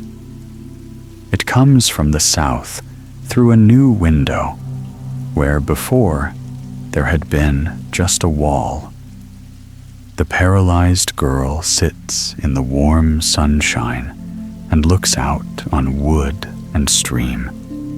Her world has become so wide and so beautiful, and all at a single word from the kindly lady of the manor. That word was so easy, the deed so small, she says, and the happiness it gave me was so unspeakably great and blessed. And that is why she does so many good deeds and remembers all those in the poor homes about her, and in the rich homes too, where there also are afflicted people. Her deeds are done in secret and kept secret, but they are not forgotten by our Lord. There was an old house in the middle of the great busy city. In it were halls and chambers, but we won't enter them. We'll remain in the kitchen. And here it is, sun and bright. It is clean and neat. The copper utensils shine, the table is polished, and the sink is as spotless as a freshly scrubbed larding board. All this has been done by the maid of all work, who has still found time to put on her own best dress, as if she were going to church. She has a bow on her cap, a black bow, which signifies mourning. Yet she has no one of her own to mourn, neither father nor mother, neither family nor lover. She is a poor serving maid. Once she was engaged to a poor young man, and they loved each other dearly. One day he came to her. "We two have nothing," he said, "and the rich widow across the way has expressed a warm interest in me. She wants to make me well-to-do, but you are in my heart. What would you advise me to do?" "That which you think will be best for your happiness," said the girl. "Be kind and devoted to her. But remember that from the moment we part, we two must never see each other again." A couple of years went by. Then she met him, her former friend and sweetheart, on the street. He looked ill and miserable. Then she could not keep from asking him, "How are you getting on?" "Prosperously and well in every way," he said. "My wife is brave and good, but you are still in my heart. I have fought hard, and it will soon be over. Now, we will not see each other again before we are with the Lord." A week has since passed. This morning, it said in the newspaper that he has passed on. Therefore, the maid wears mourning. Her sweetheart has left a wife and 3 stepchildren, it said in the paper. That rings badly, and yet the metal is pure. The black bow tells of mourning. The girl's face tells of it still more. In her heart, it is kept secret, but will never be forgotten. Yes, as you see, there are 3 stories, 3 leaves on one stalk. Would you like to have more such clover leaves? There are many in the book of the heart, kept secret, but not forgotten. The Comet. Now, there came a comet with its shiny nucleus and its menacing tail. People from the great castles and people from the poor huts gazed at it. So did the crowd in the street, and so did the man who went his solitary way across the pathless heath. Everyone had his own thoughts. Come and look at the omen from heaven. Come out and see this marvelous sight, they cried, and everyone hastened to look. But a little boy and his mother still stayed inside their room. The tallow candle was burning, and the mother thought she saw a bit of wood shaving in the light. The tallow formed a jagged edge around the candle, and then it curled. The mother believed these were signs that her son would soon die. The wood shaving was circling toward him. This was an old superstition, but she believed it. The little boy lived many more years on Earth. Indeed, he lived to see the comet return 60 years later. The boy did not see the wood shaving in the candlelight, and his thoughts were not about the comet, which then, for the first time in his life, shone brightly in the sky. He sat quietly with an earthenware bowl before him. The bowl was filled with soapy water, into which he dipped the head of a clay pipe.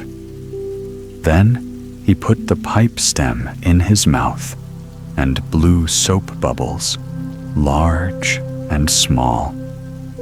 They quivered and spun in beautiful colors. They changed from yellow to red, and from red to purple or blue. And then they turned bright green, like leaves when the sun shines through them. The boy's mother said, "May God grant you many more years on Earth, as many years as the bubbles you are blowing." So many, he cried. "I can never blow all the soapy water into bubbles. There goes 1 year, there goes another one. See how they fly," he exclaimed, as bubbles came loose from his pipe and floated away. A few of them blew into his eye, where they burned and smarted and made his tears flow. In every bubble, he saw a picture of the future glimmering and glistening. "This is the time to look at the comet," cried their neighbors. "Come outdoors. Don't sit in your room." The mother took her boy by the hand. He had to put aside his clay pipe and stop playing with the soap bubbles because there was a comet to see. The boy saw the bright ball of fire with its shining tail. Some said it was 3 yards long, while others insisted it was several million yards long. Such a difference. Most of the people who said these things were dead and buried when the comet came again.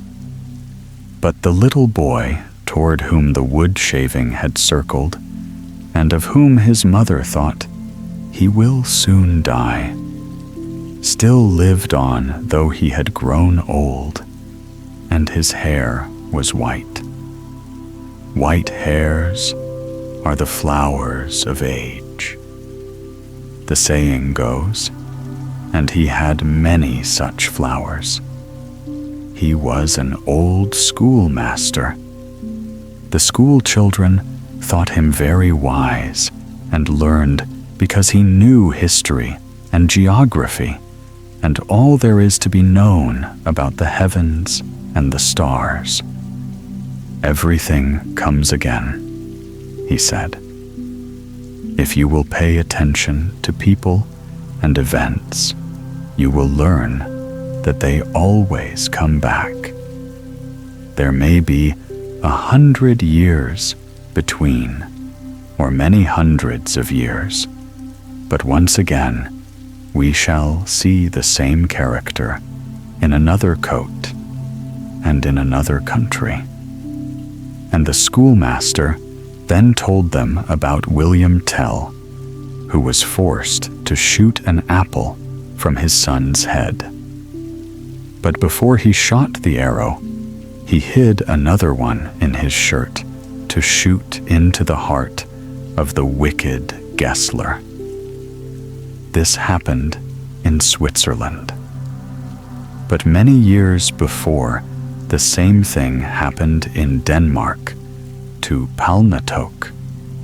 He too was forced to shoot an apple from his son's head, and he too hid an arrow in his shirt to avenge the cruelty. And more than 1,000 years before that, the same story was written in Egypt. It happened before and will happen again, just as sure as the comet returns. Off it flies into space and is gone for years, but still it comes back. He spoke of the comet that was expected, the same comet he had seen as a boy. The schoolmaster knew what went on in the skies, and he thought much about it too, but he did not neglect history and geography.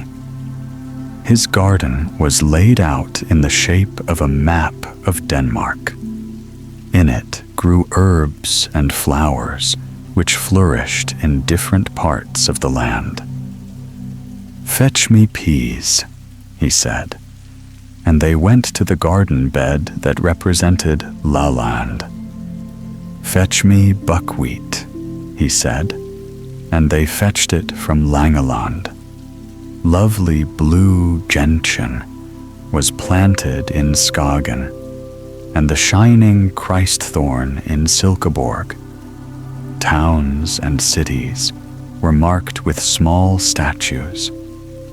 Here was the dragon and Saint Knud, who stood for Odense.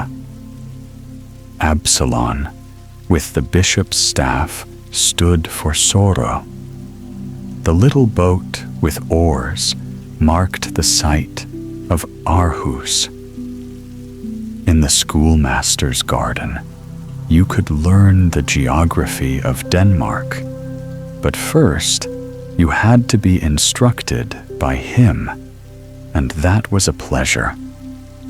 Now that the comet was expected again, he told about it, and he told what people had said in the old days when it last was seen. They had said that a comet year was a good year for wine, and that water could be mixed with this wine without being detected. Therefore, the wine merchants thought well of a comet year. For 14 days and 14 nights, the sky was clouded over. They could not see the comet, and yet it was there. The old schoolmaster sat in his little chamber next to the schoolroom. The old Bornholm clock of his grandfather's time stood in the corner, though its heavy lead weights moved neither up nor down, nor did its pendulum ever swing. The little cuckoo that used to come out to call the passing hours had long ago stopped doing his duty. The clock neither struck nor ticked. The clock was decidedly out of order. But the old clavichord at which he sat had been made in his parents' time, and it still had a tune or two left in it. The strings could still play. Tremulous though they were, they could play for him the melodies of a whole lifetime. As the old man heard them, he remembered many things, both pleasant and sad, that had happened in the long years which had gone by since he was a little boy and saw the comet. Now that the comet had come again, he remembered what his mother had said about the wood shaving circling toward him. He remembered the fine soap bubbles he had blown one for every year of his life. He had said, as he looked at them, glistening and gleaming in wonderful colors. He saw in them all his pleasures and sorrow, everything, both the good and the bad. He saw the child at his play and the youth with his fancies. His whole life, iridescent and bright, floated before his eyes. And in that splendor, he saw his future too, in bubbles of time to come. First, the old man heard from the strings of the clavichord the melodies of times past, and saw the bubbles of years gone by, colored with memories. He heard his grandmother's knitting song, "Surely no Amazon," the first stockings knit. And then the strings played the songs his old nurse used to sing for him. There were so many dangers in this world to pass through, for people who were young and only little knew. Now the melodies of his first ball were playing for the minuet and Molinaski, soft, melancholy tunes that brought tears to the old man's eyes. A roaring war march, then a psalm, then happy tunes. The years whirled past, as if they were those bubbles he blew when he was a little boy. His eyes were turned towards the window. A cloud billowed across the sky, and as it passed, he saw the comet with its shining nucleus and its shining, misty veil. It seemed to him as though it were only yesterday evening when he had last seen that comet, yet a whole busy lifetime lay between that evening and this. Then he was a child, looking through bubbles into the future. Now those bright bubbles were all behind him. Once more he had a child's outlook and a child's faith. His eyes sparkled and his hands struck the keys. There was the sound of a breaking string. "Come out and see," cried his neighbors. "The comet is here, and the sky is clear. Come out and look." The old schoolmaster did not answer. He had gone where he could see more clearly. His soul was on a journey far greater than the comets, and the realm to which it went was far more spacious than that in which the comet moved. Again, the comet was seen from the high castle and from the lowly hut. The crowd in the street gazed up at it, and so did the man who went his solitary way across the pathless heath. But the schoolmaster's soul was seen by God and by those dear ones who had gone before him and whom he longed to see. The bottleneck. Close to the corner of a street, among other abodes of poverty, stood an exceedingly tall, narrow house, which had been so knocked about by time that it seemed out of joint in every direction. This house was inhabited by poor people, but the deepest poverty was apparent in the garret lodging in the gable. In front of the little window, an old bent bird cage hung in the sunshine, which had not even a proper water glass, but instead of it, the broken neck of a bottle turned upside down, and a cork stuck in to make it hold the water with which it was filled. An old maid stood at the window. She had hung chickweed over the cage, and the little linnet which it contained hopped from perch to perch and sang and twittered merrily. "Yes, it's all very well for you to sing," said the bottle. Neck, that is, he did not really speak the words as we do, for the neck of a bottle cannot speak, but he thought them to himself in his own mind, just as people sometimes talk quietly to themselves. Yes, you may sing very well. You have all your limbs uninjured. You should feel what it is like to lose your body and only have a neck and a mouth left with a cork stuck in it. As I have, you wouldn't sing, then I know. After all, it is just as well that there are some who can be happy.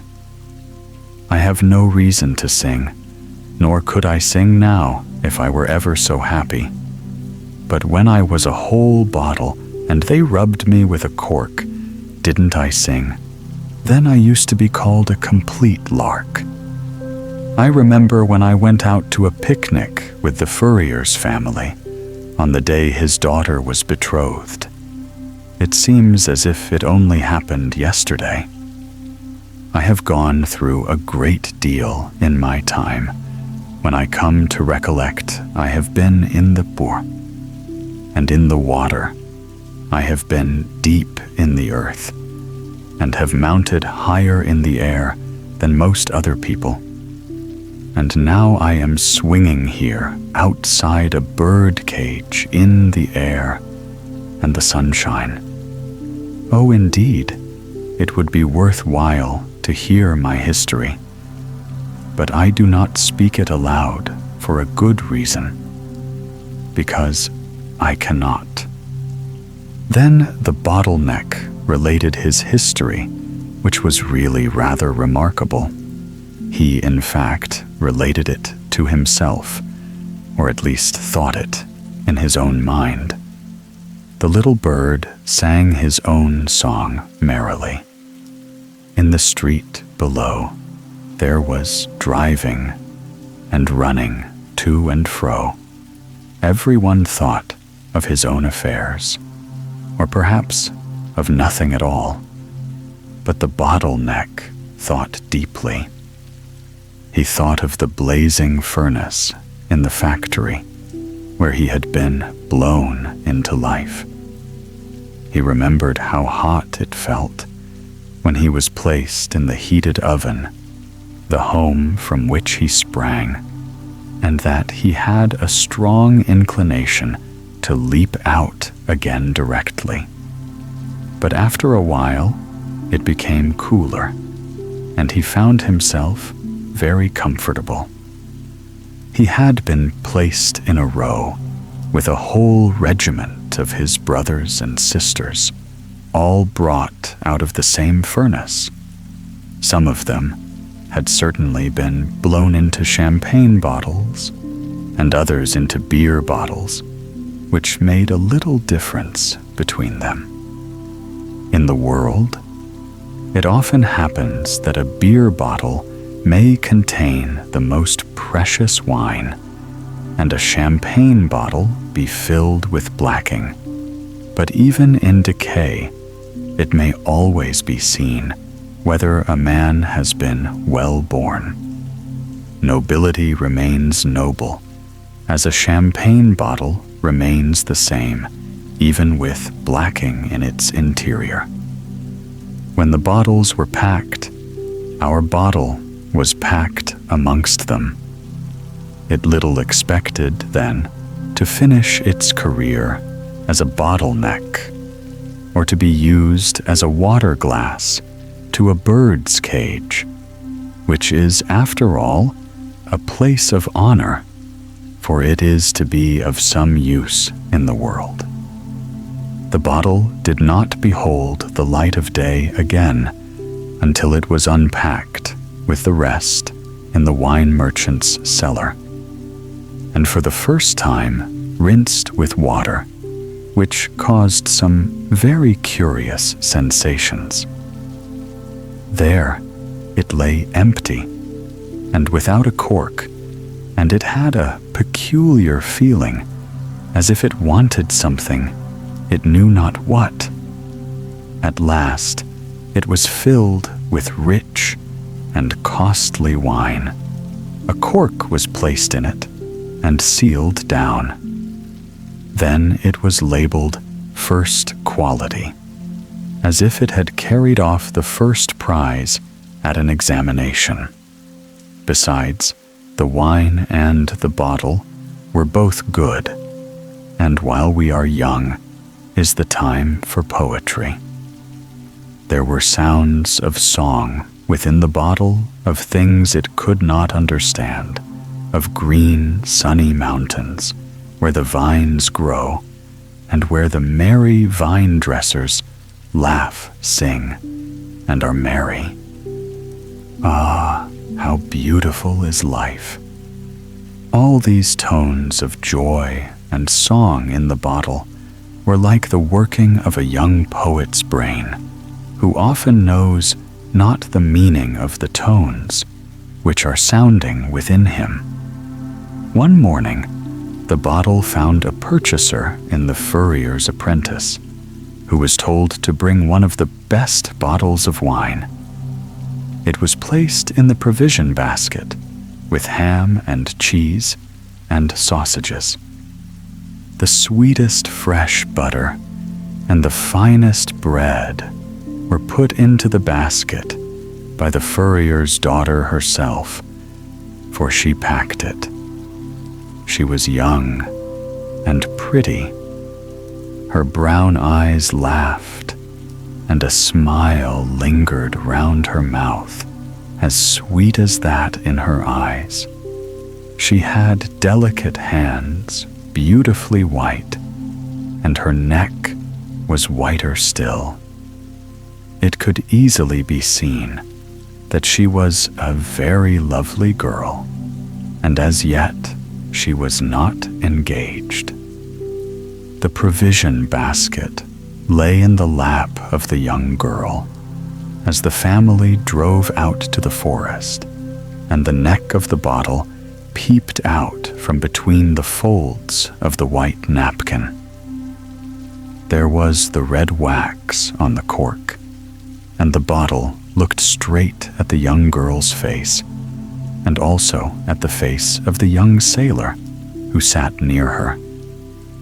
He was a young friend, the son of a portrait painter.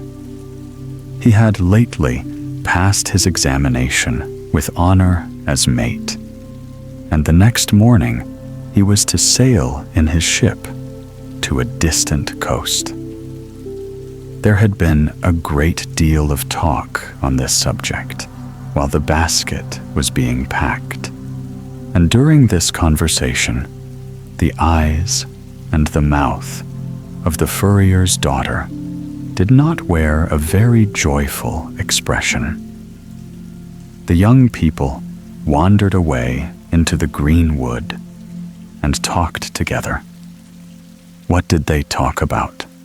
The bottle could not say, for he was in the provision basket. It remained there a long time, but when at last it was brought forth, it appeared as if something pleasant had happened, for everyone was laughing. The furrier's daughter laughed too, but she said very little, and her cheeks were like 2 roses. Then her father took the bottle and the corkscrew into his hands. What a strange sensation it was to have the cork drawn for the first time. The bottle could never, after that, forget the performance of that moment. Indeed, there was quite a convulsion within him as the cork flew out, and a gurgling sound as the wine was poured forth into the glasses. "Long life to the betrothed," cried the papa, and every glass was emptied to the dregs, while the young sailor kissed his beautiful bride. "Happiness and blessing to you both," said the old people. Father and mother and the young man filled the glasses again. "Safe return and a wedding this day next year," he cried.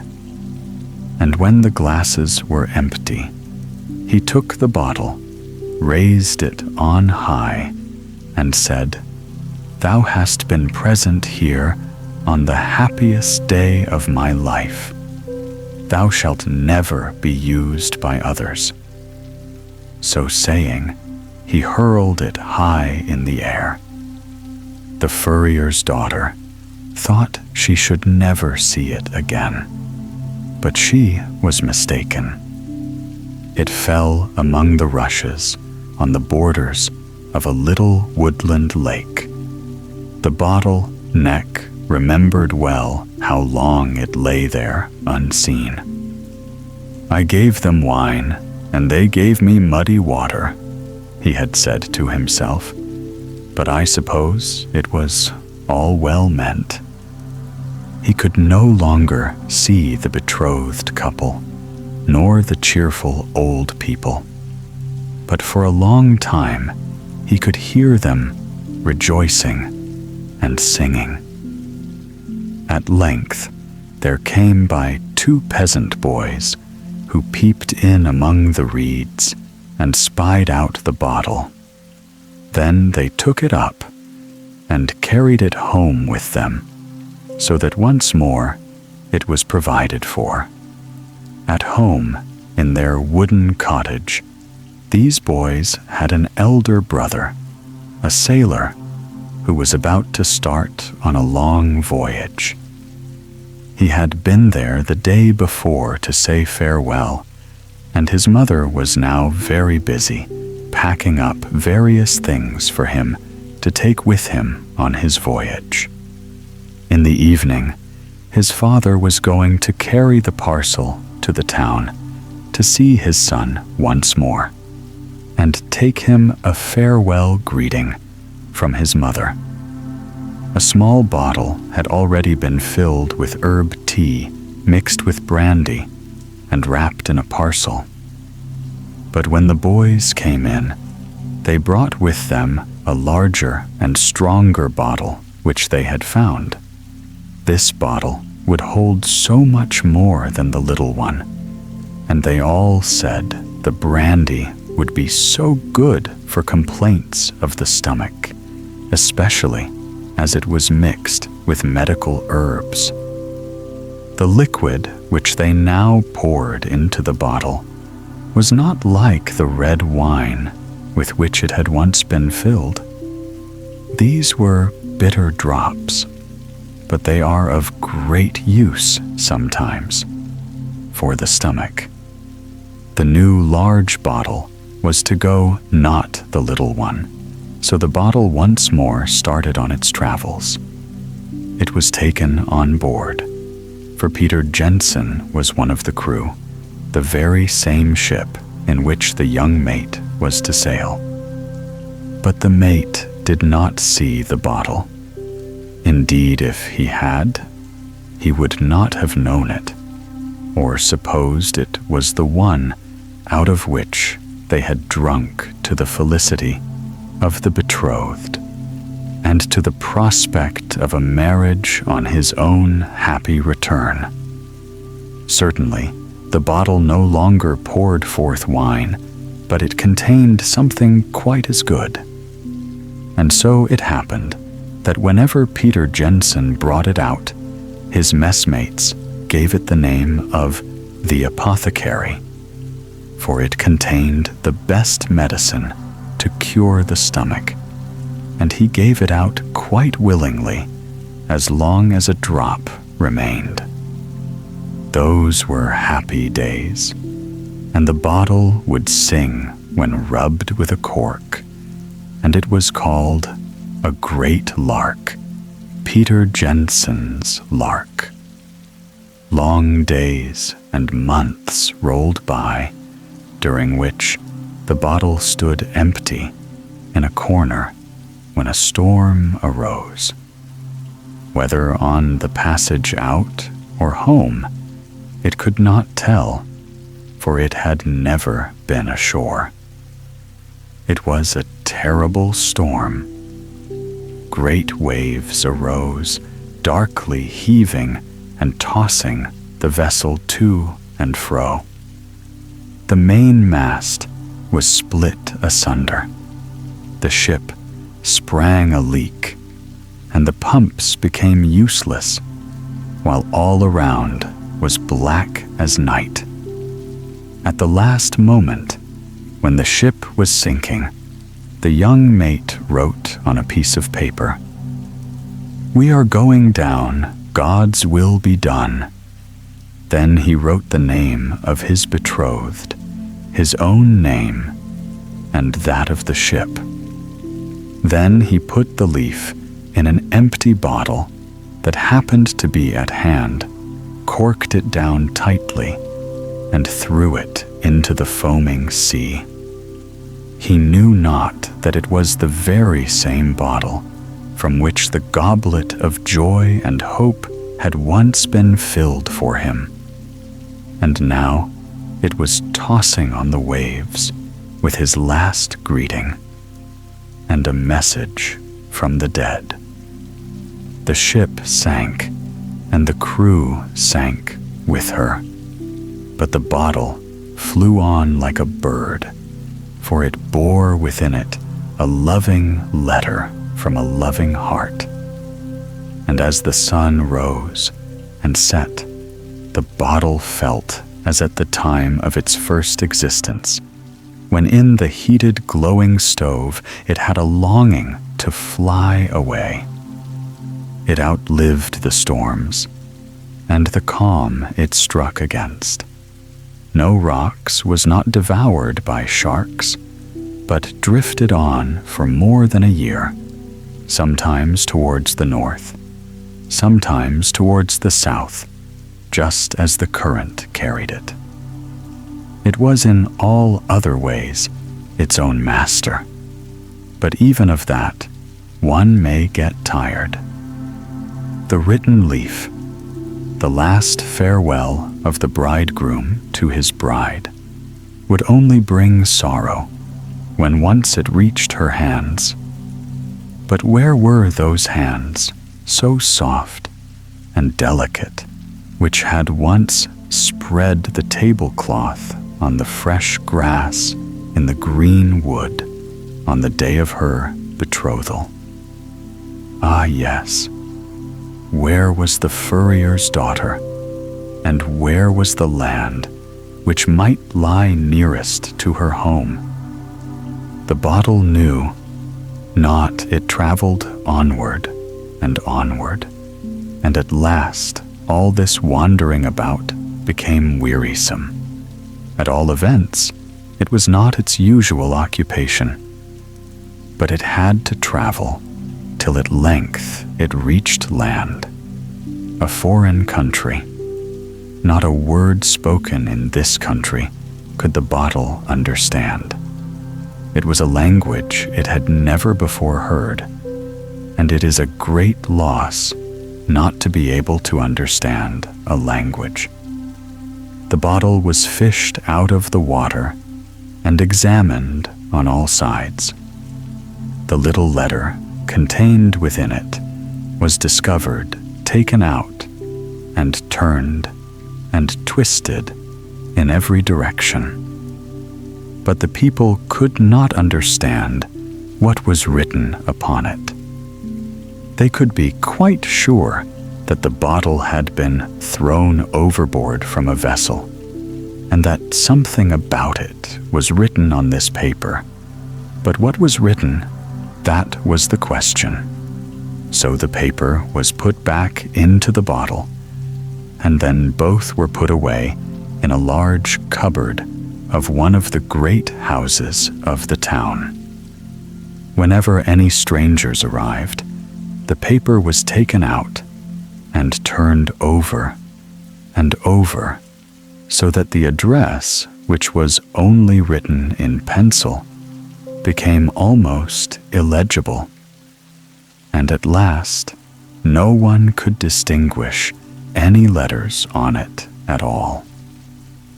For a whole year, the bottle remained standing in the cupboard, and then it was taken up to the loft, where it soon became covered with dust and cobwebs.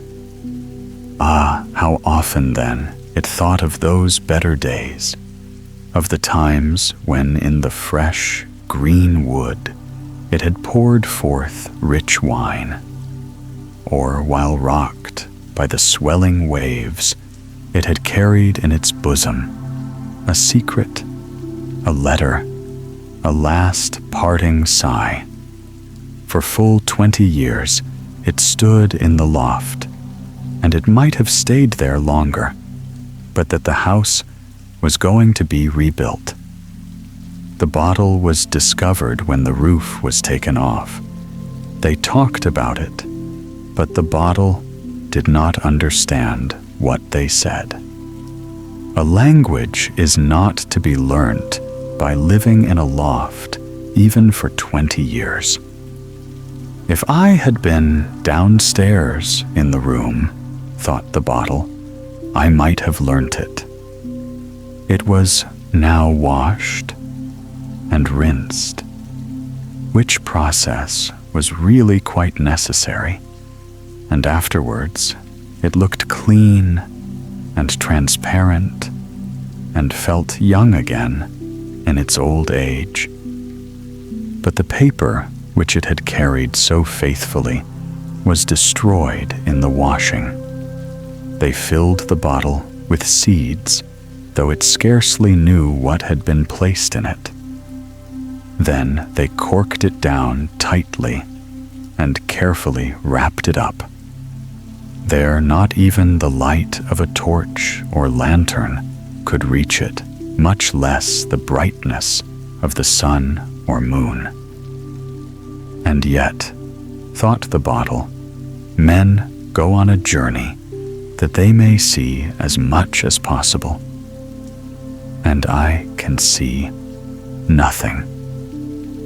However, it did something quite as important. It traveled to the place of its destination and was unpacked. What trouble they have taken with that bottle over yonder, said one, and very likely it is broken after all. But the bottle was not broken, and better still, it understood every word that was said. This language it had heard at the furnaces and at the wine merchants, in the forest and on the ship. It was the only good old language it could understand. It had returned home, and the language was as a welcome greeting. For very joy, it felt ready to jump out of people's hands, and scarcely noticed that its cork had been drawn and its contents emptied out, till it found itself carried to a cellar, to be left there and forgotten. There's no place like home, even if it's a cellar. It never occurred to him to think that he might lie there for years. He felt so comfortable.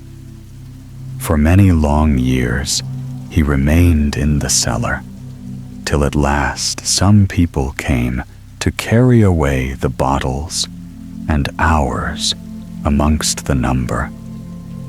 Out in the garden, there was a great festival.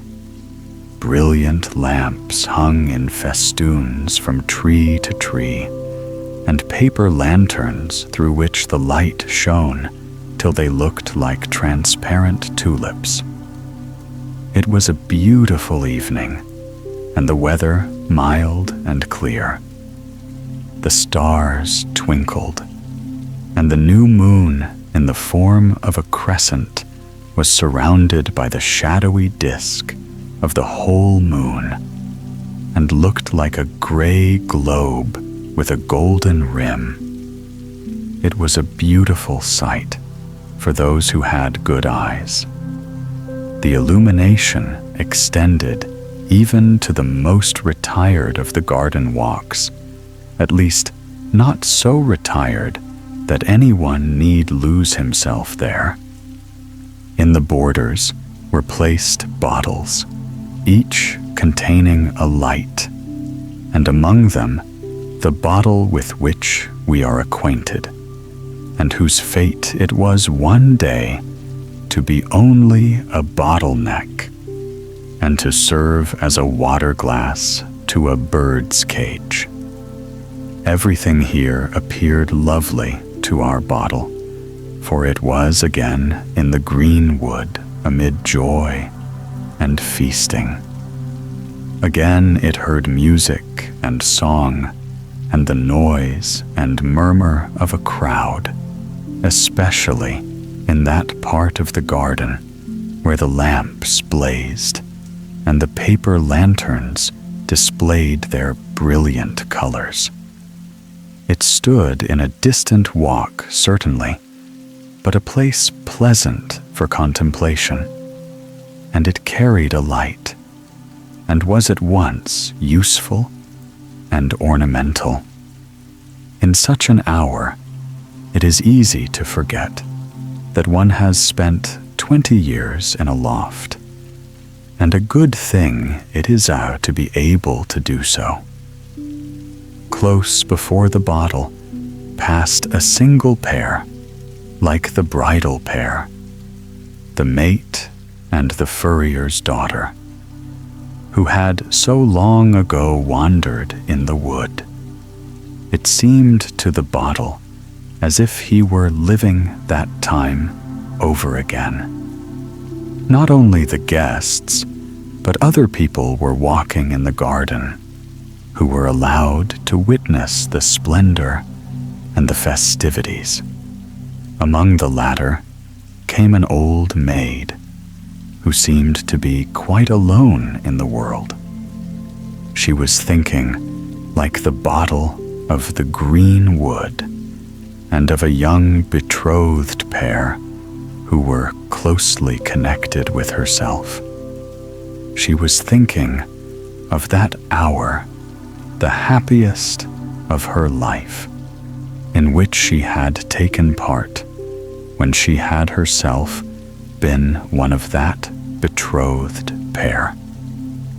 Such hours are never to be forgotten. Let a maiden be as old as she may. But she did not recognize the bottle, neither did the bottle notice the old maid. And so we often pass each other in the world when we meet, as did these two, even while together in the same town. The bottle was taken from the garden, and again sent to a wine merchant, where it was once more filled with wine, and sold to an aeronaut who was to make an ascent in his balloon on the following Sunday. A great crowd assembled to witness the sight. Military music had been engaged, and many other preparations made. The bottle saw it all from the basket in which he lay, close to a live rabbit. The rabbit was quite excited because he knew that he was to be taken up and let down again in a parachute. The bottle, however, knew nothing of the up or the down. He saw only that the balloon was swelling larger and larger till it could swell no more, and began to rise and be restless. Then the ropes which held it were cut through, and the aerial ship rose in the air with the aeronaut and the basket containing the bottle and the rabbit, while the music sounded, and all the people shouted, "Hurrah!" "This is a wonderful journey up into the air," thought the bottle. "It is a new way of sailing, and here at least there is no fear of striking against anything."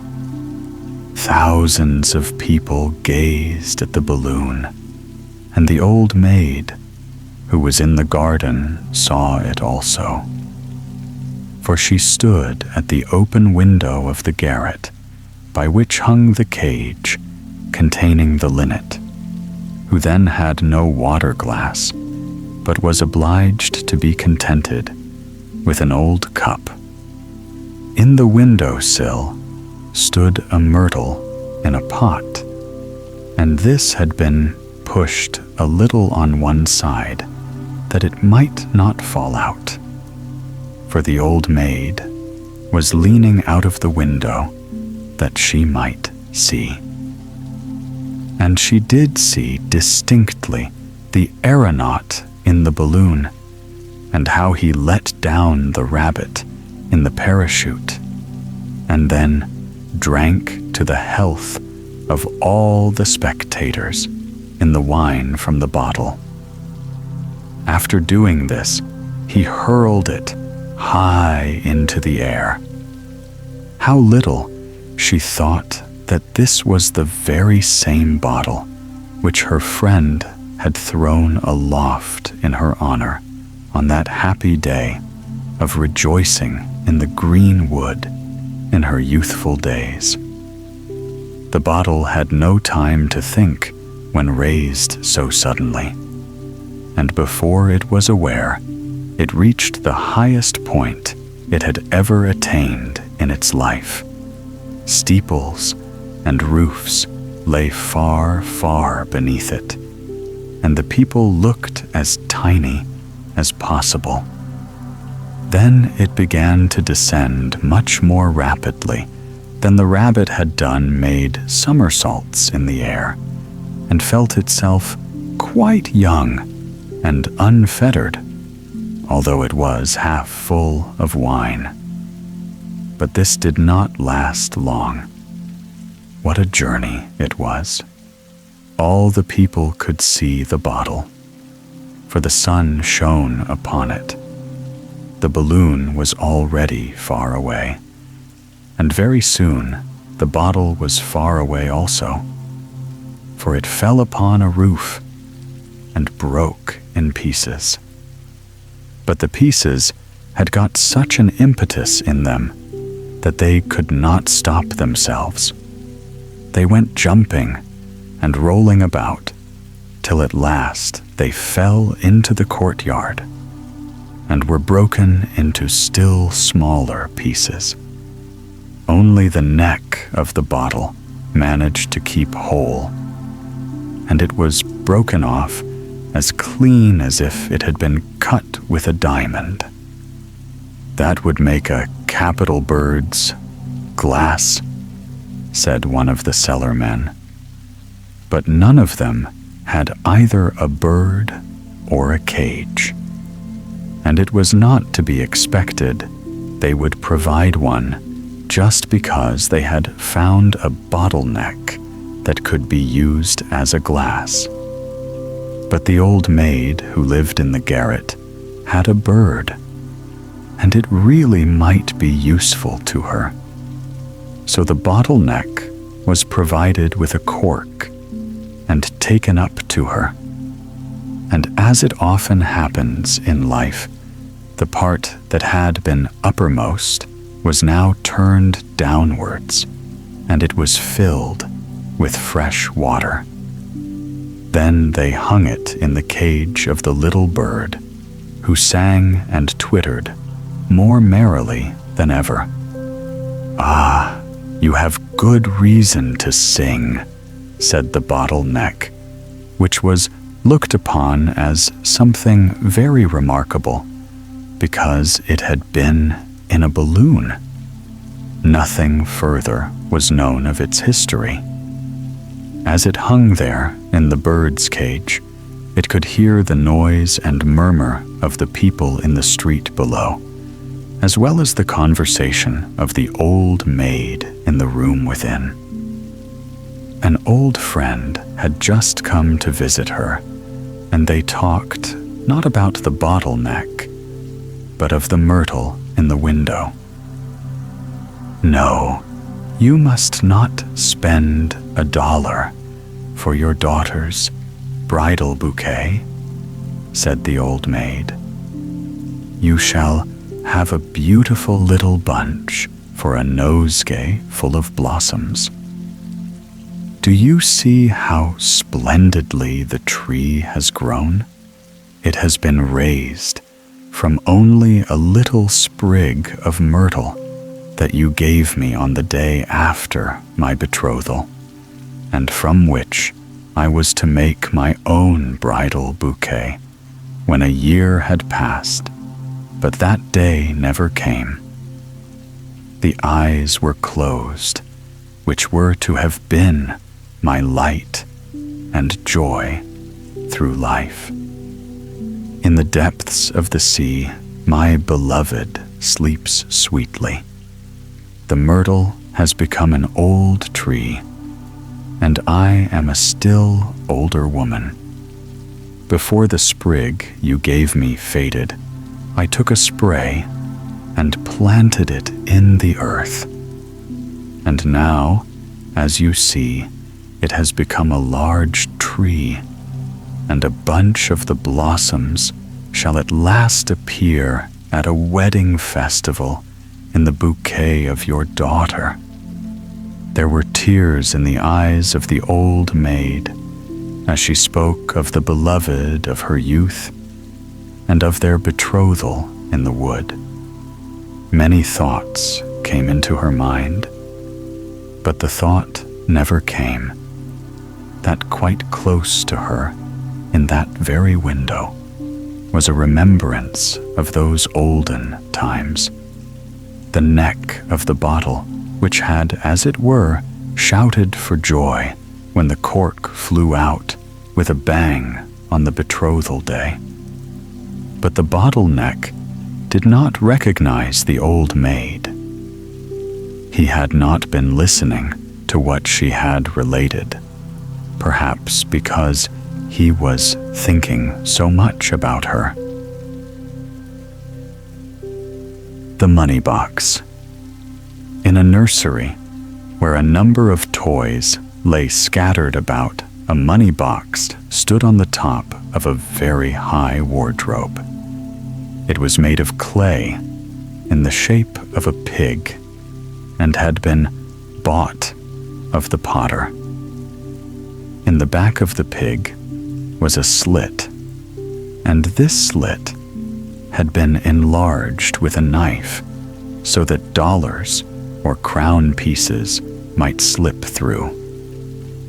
And indeed, there were 2 in the box, besides a number of pence. The money pig was stuffed so full that it could no longer rattle, which is the highest state of perfection to which a money pig can attain. There he stood upon the cupboard, high and lofty, looking down upon everything else in the room. He knew very well that he had enough inside him to buy up all the other toys, and this gave him a very good opinion of his own value. The rest thought of this fact also, although they did not express it, for there were so many other things to talk about. A large doll, still handsome, though rather old, for her neck had been mended, lay inside one of the drawers, which was partly open. She called out to the others, "Let us have a game at being men and women. that is something worth playing at." Upon this, there was a great uproar. Even the engravings which hung in frames on the wall turned round in their excitement and showed that they had a wrong side to them, although they had not the least intention to expose themselves in this way or to object to the game. It was late at night, but as the moon shone through the windows, they had light at a cheap rate. And as the game was now to begin, all were invited to take part in it, even the children's wagon, which certainly belonged to the coarser playthings. "Each has its own value," said the wagon. "We cannot all be noblemen. There must be some to do the work." The money pig was the only one who received a written invitation.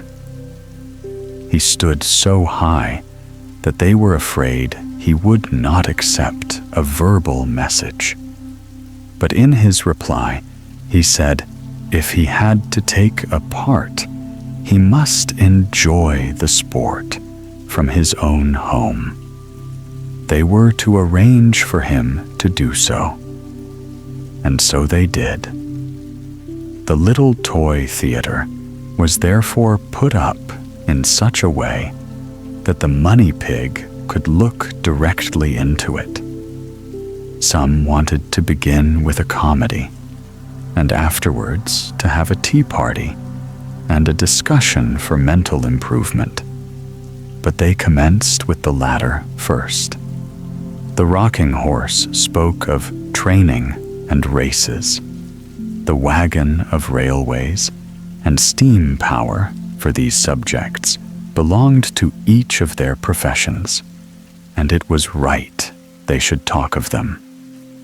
The clock talked politics, tick, tick. He professed to know what was the time of day, but there was a whisper that he did not go correctly. The bamboo cane stood by looking stiff and proud. He was vain of his brass ferrule and silver top, and on the sofa lay 2 worked cushions, pretty but stupid. When the play at the little theater began, the rest sat and looked on. They were requested to applaud and stamp or crack when they felt gratified with what they saw. But the riding whip said he never cracked for old people, only for the young who were not yet married. "I crack for everybody," said the cracker. "Yes, and a fine noise you make," thought the audience as the play went on. It was not worth much, but it was very well played, and all the characters turned their painted sides to the audience, for they were made only to be seen on one side. The acting was wonderful, excepting that sometimes they came out beyond the lamps because the wires were a little too long. The doll whose neck had been darned was so excited that the place in her neck burst, and the money pig declared he must do something for one of the players, as they had all pleased him so much. So he made up his mind to remember one of them in his will as the one to be buried with him in the family vault whenever that event should happen. They all enjoyed the comedy so much that they gave up all thoughts of the tea party and only carried out their idea of intellectual amusement, which they called playing at men and women. And there was nothing wrong about it, for it was only play, all the while, each one thought most of himself or of what the money pig could be thinking.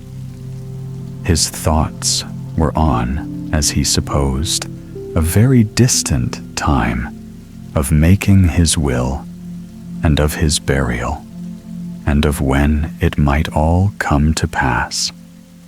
Certainly, sooner than he expected.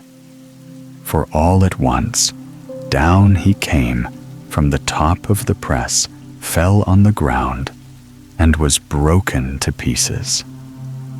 Then the pennies hopped and danced about in the most amusing manner. The little ones twirled round like toy, and the large ones rolled away as far as they could. Especially the one great silver crown piece who had often to go out into the world, and now he had his wish as well as all the rest of the money. The pieces of the money pig were thrown into the dustbin, and the next day there stood a new money pig on the cupboard, but it had not a farthing in its inside yet, and therefore, like the old one, it could not rattle. This was the beginning with him, and we will make it the end of our story. The Psyche. In the fresh morning dawn, in the rosy air, gleams a great star, the brightest star of the morning. His rays tremble on the white wall, as if he wished to write down on it what he can tell, what he has seen there and elsewhere during thousands of years in our rolling world. Let us hear one of his stories. A short time ago, the star's short time ago, is called among men centuries ago. My rays followed a young artist. It was in the city of the popes, in the world city, Rome. Much has been changed there in the course of time, but the changes have not come so quickly as the change from youth to old age.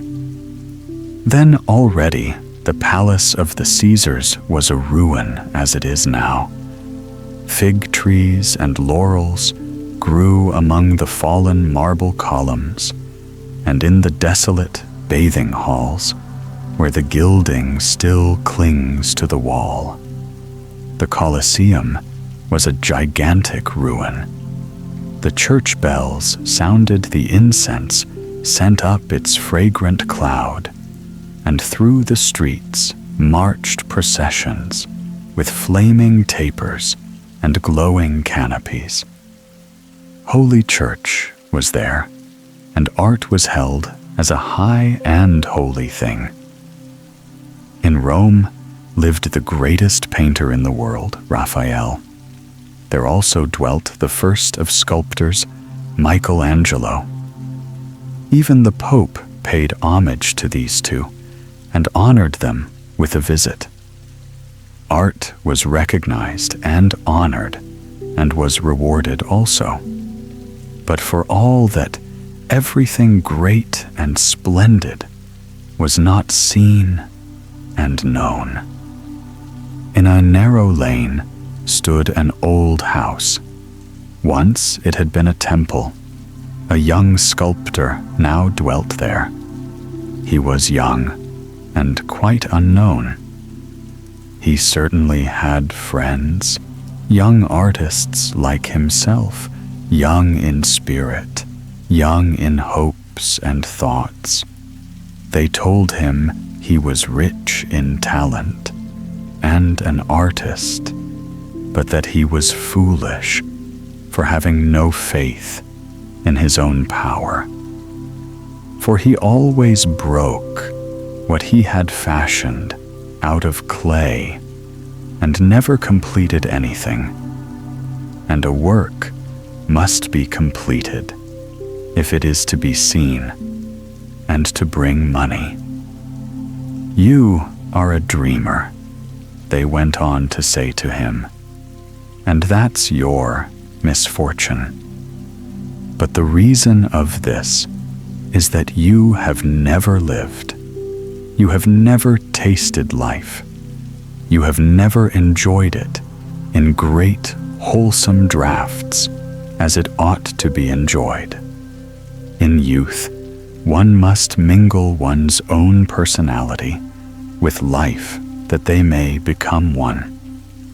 Look at the great Master Raphael, whom the Pope honors and the world admires.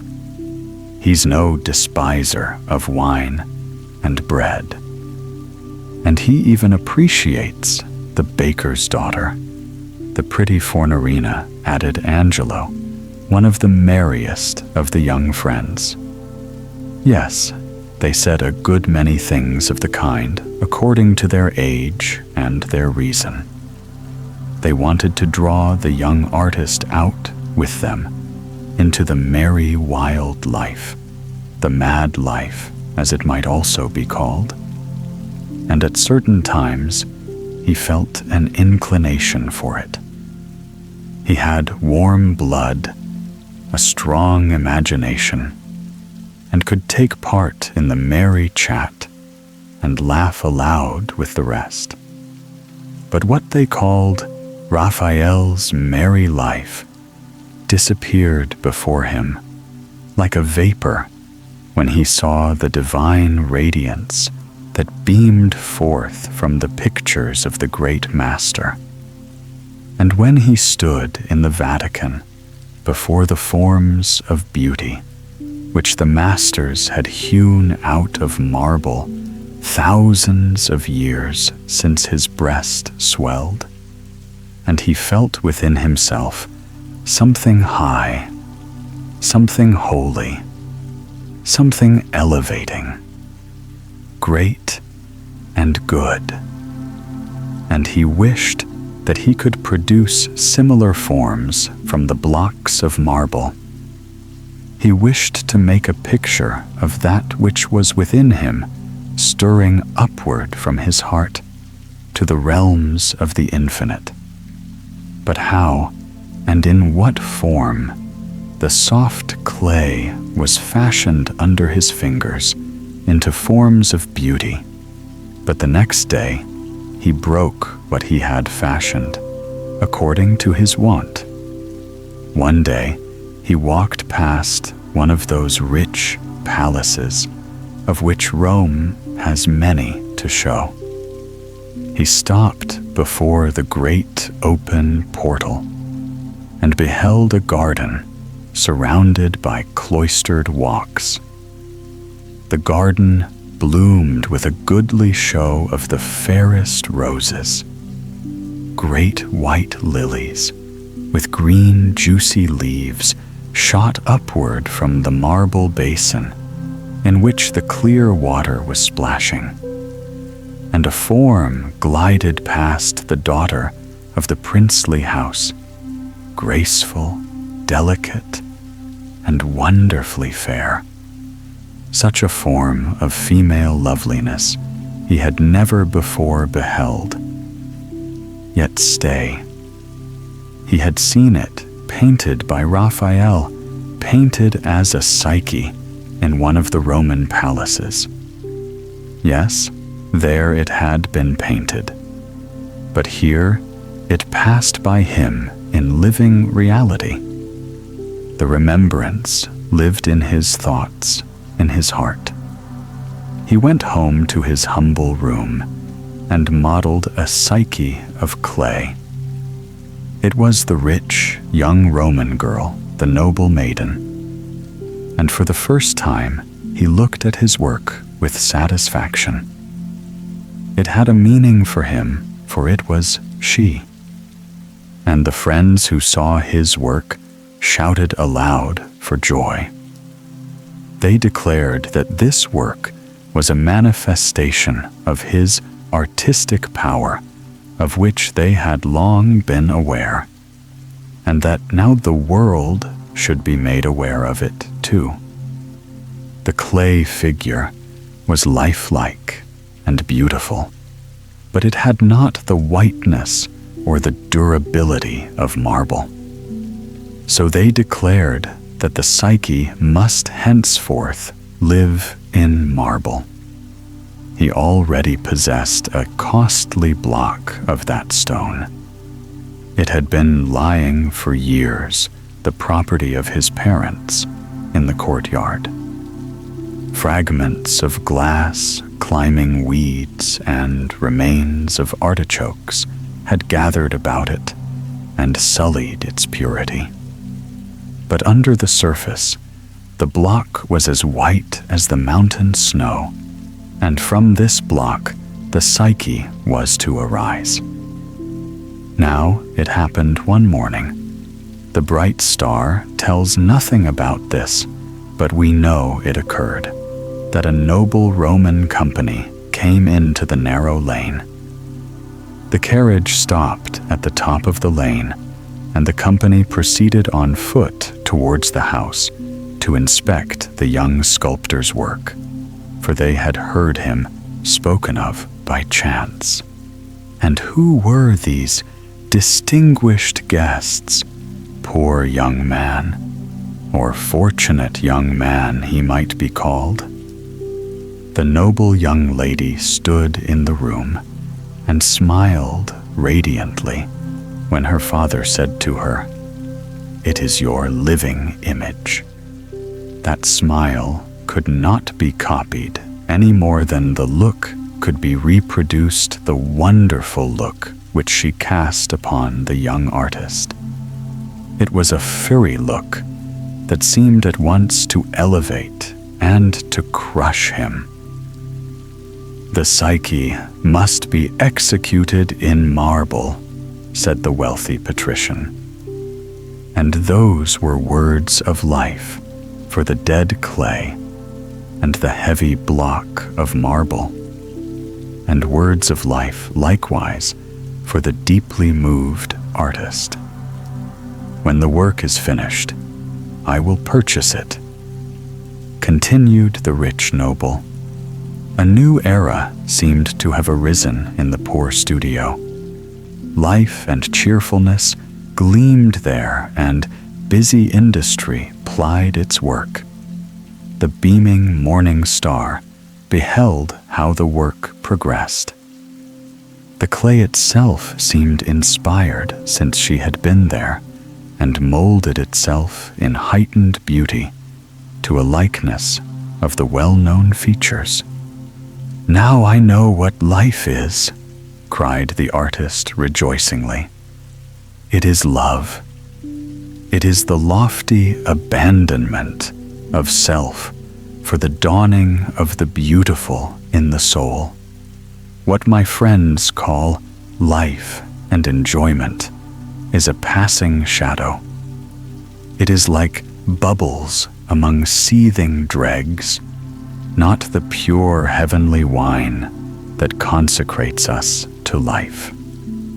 The marble block was reared in its place. The chisel struck great fragments from it. The measurements were taken points, and lines were made.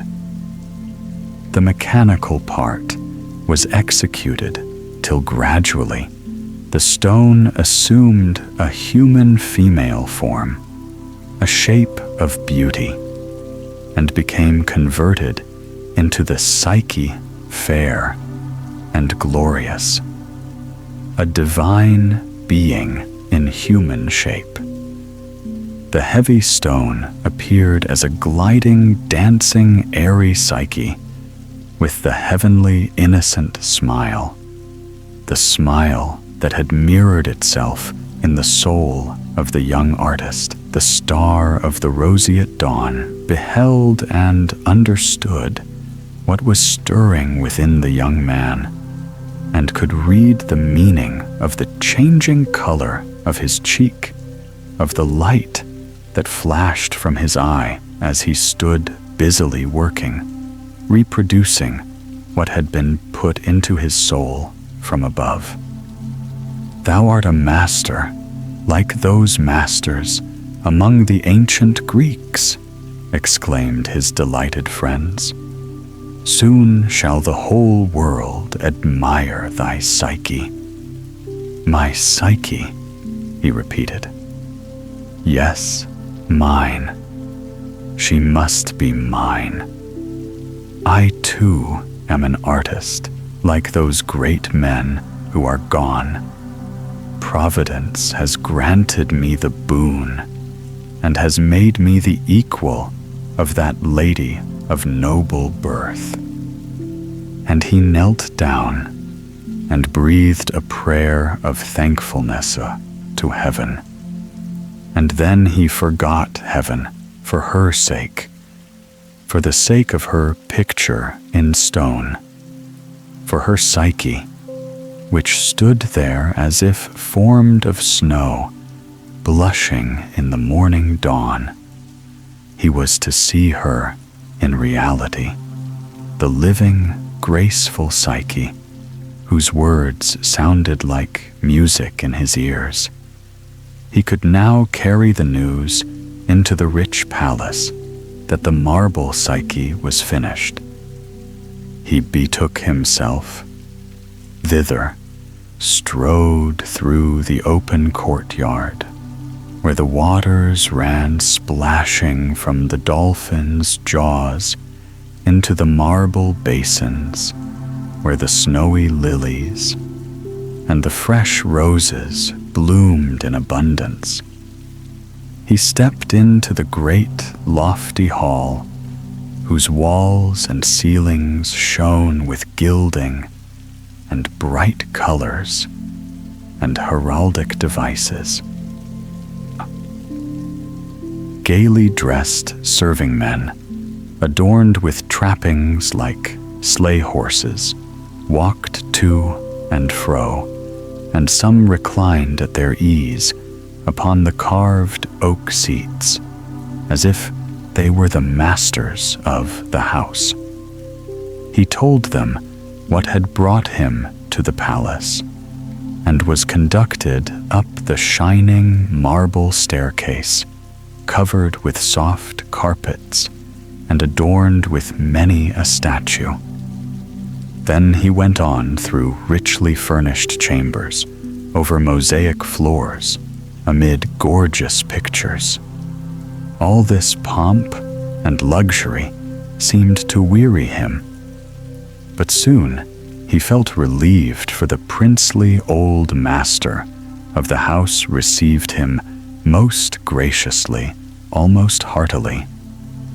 And when he took his leave, he was requested to step into the signora's apartment, for she too wished to see him. The servants led him through more luxurious halls and chambers into her room, where she appeared the chief and leading ornament. She spoke to him. No hymn of supplication, no holy chant could melt his soul like the sound of her voice. He took her hand and lifted it to his lips. No rose was softer, but a fire thrilled through him from this rose. A feeling of power came upon him, and words poured from his tongue. He knew not what he said. Does the crater of the volcano know that the glowing lava is pouring from it? He confessed what he felt for her.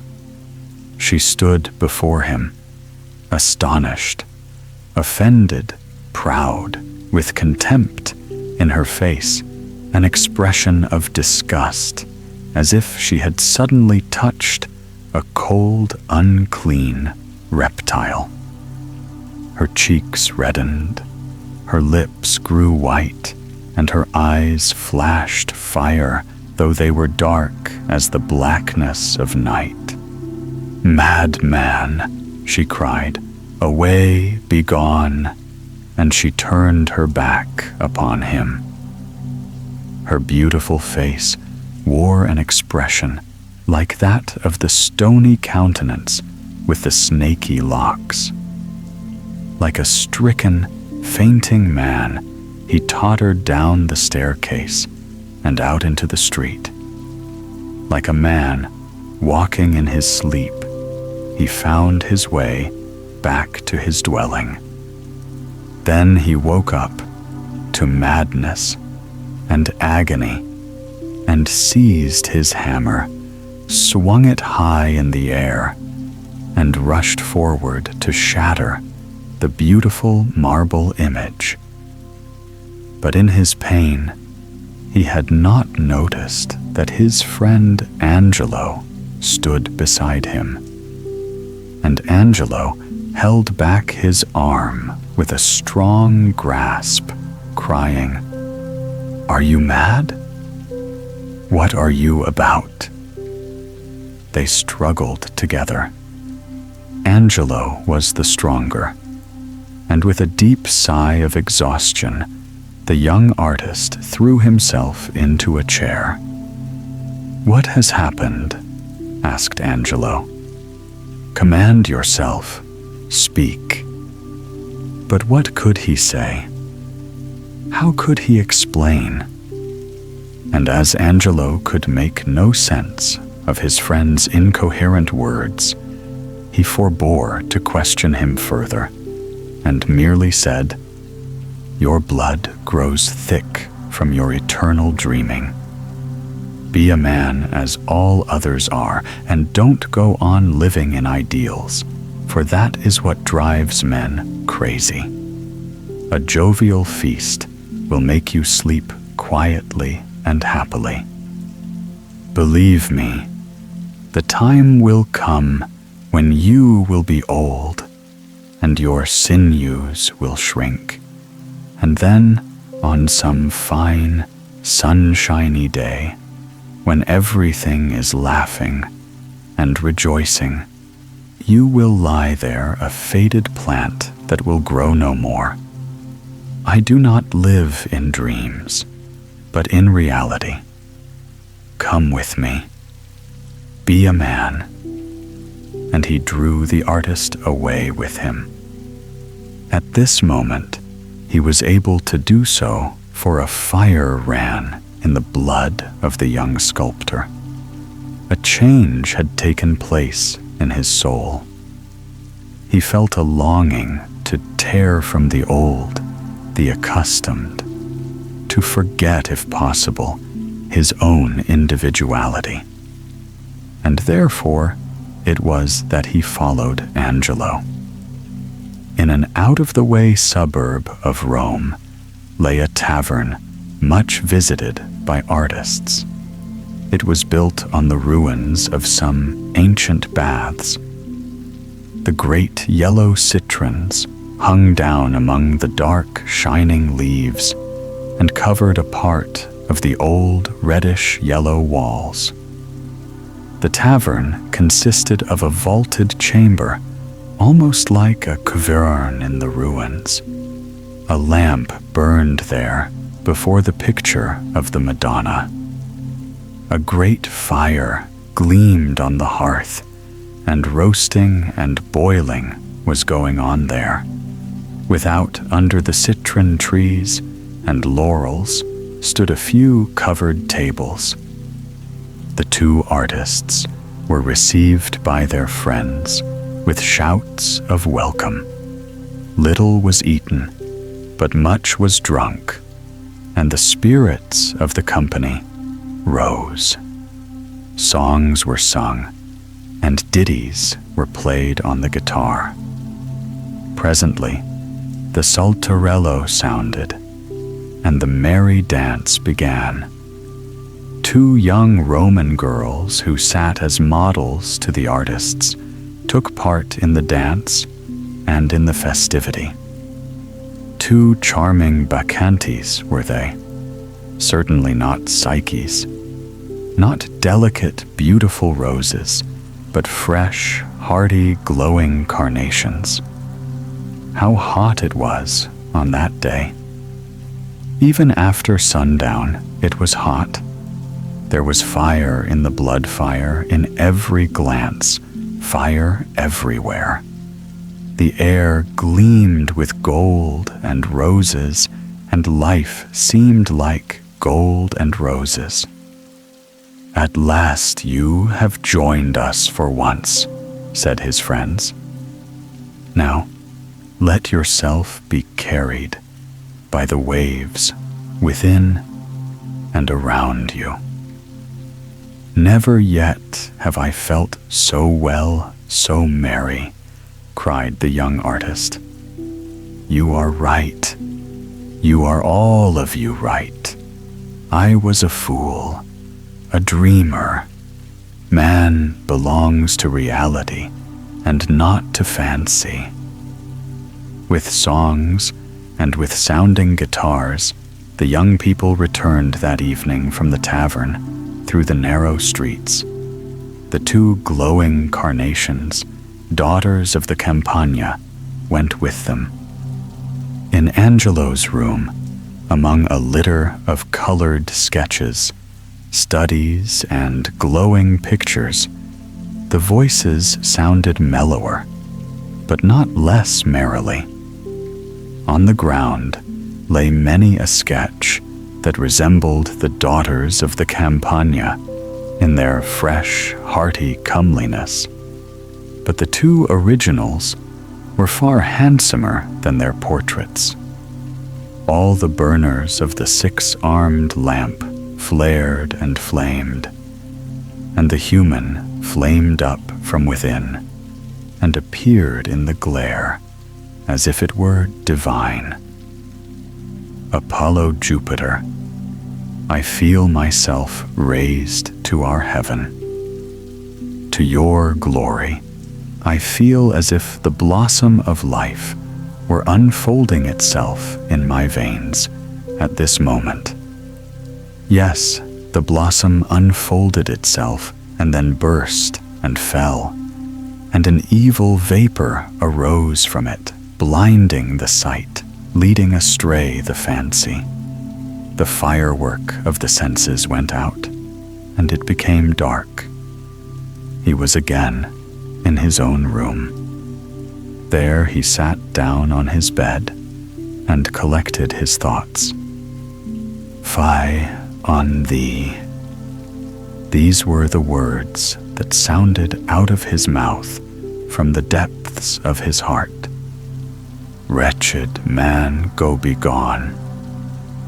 And a deep, painful sigh burst from his bosom. Away, be gone.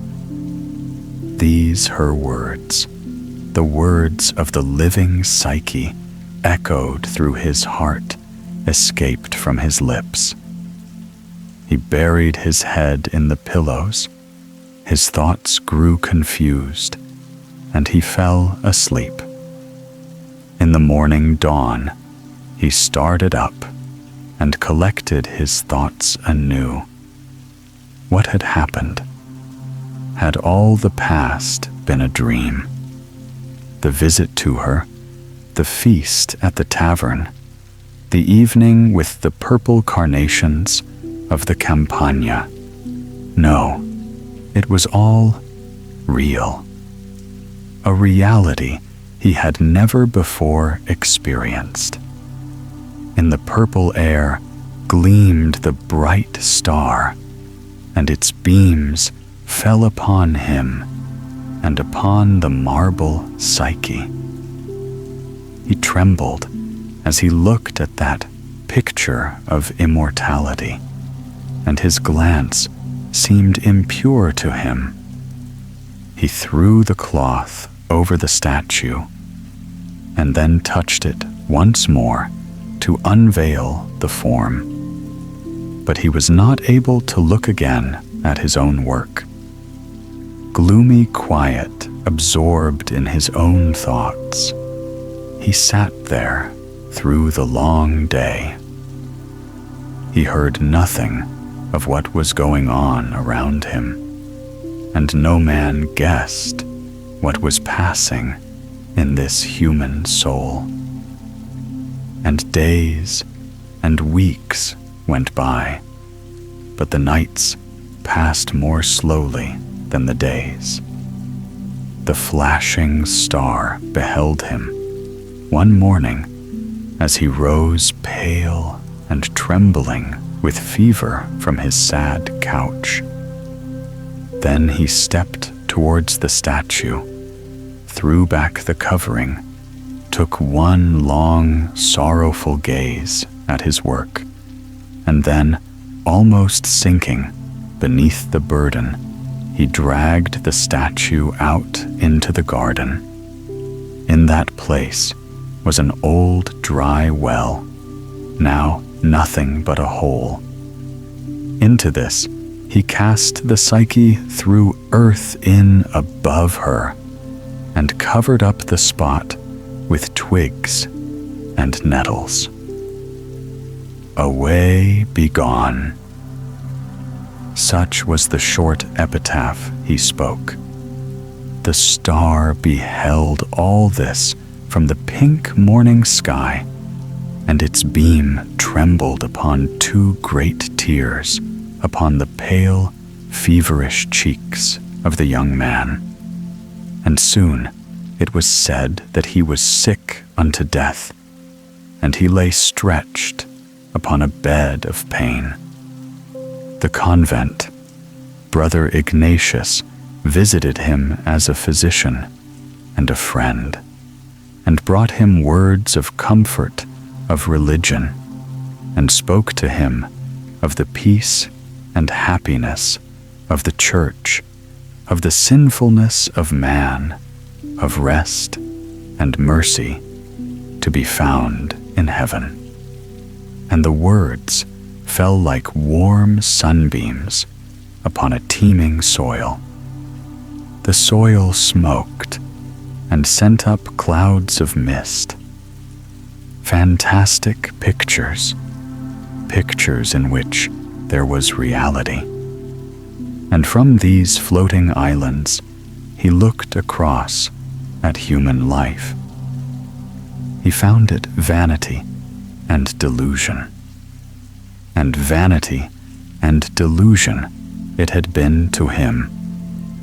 They told him that art was a sorcerer, betraying us to vanity and to earthly lusts, that we are false to ourselves, unfaithful to our friends, unfaithful towards heaven, and that the serpent was always repeating within us, "Eat, and thou shalt become as God."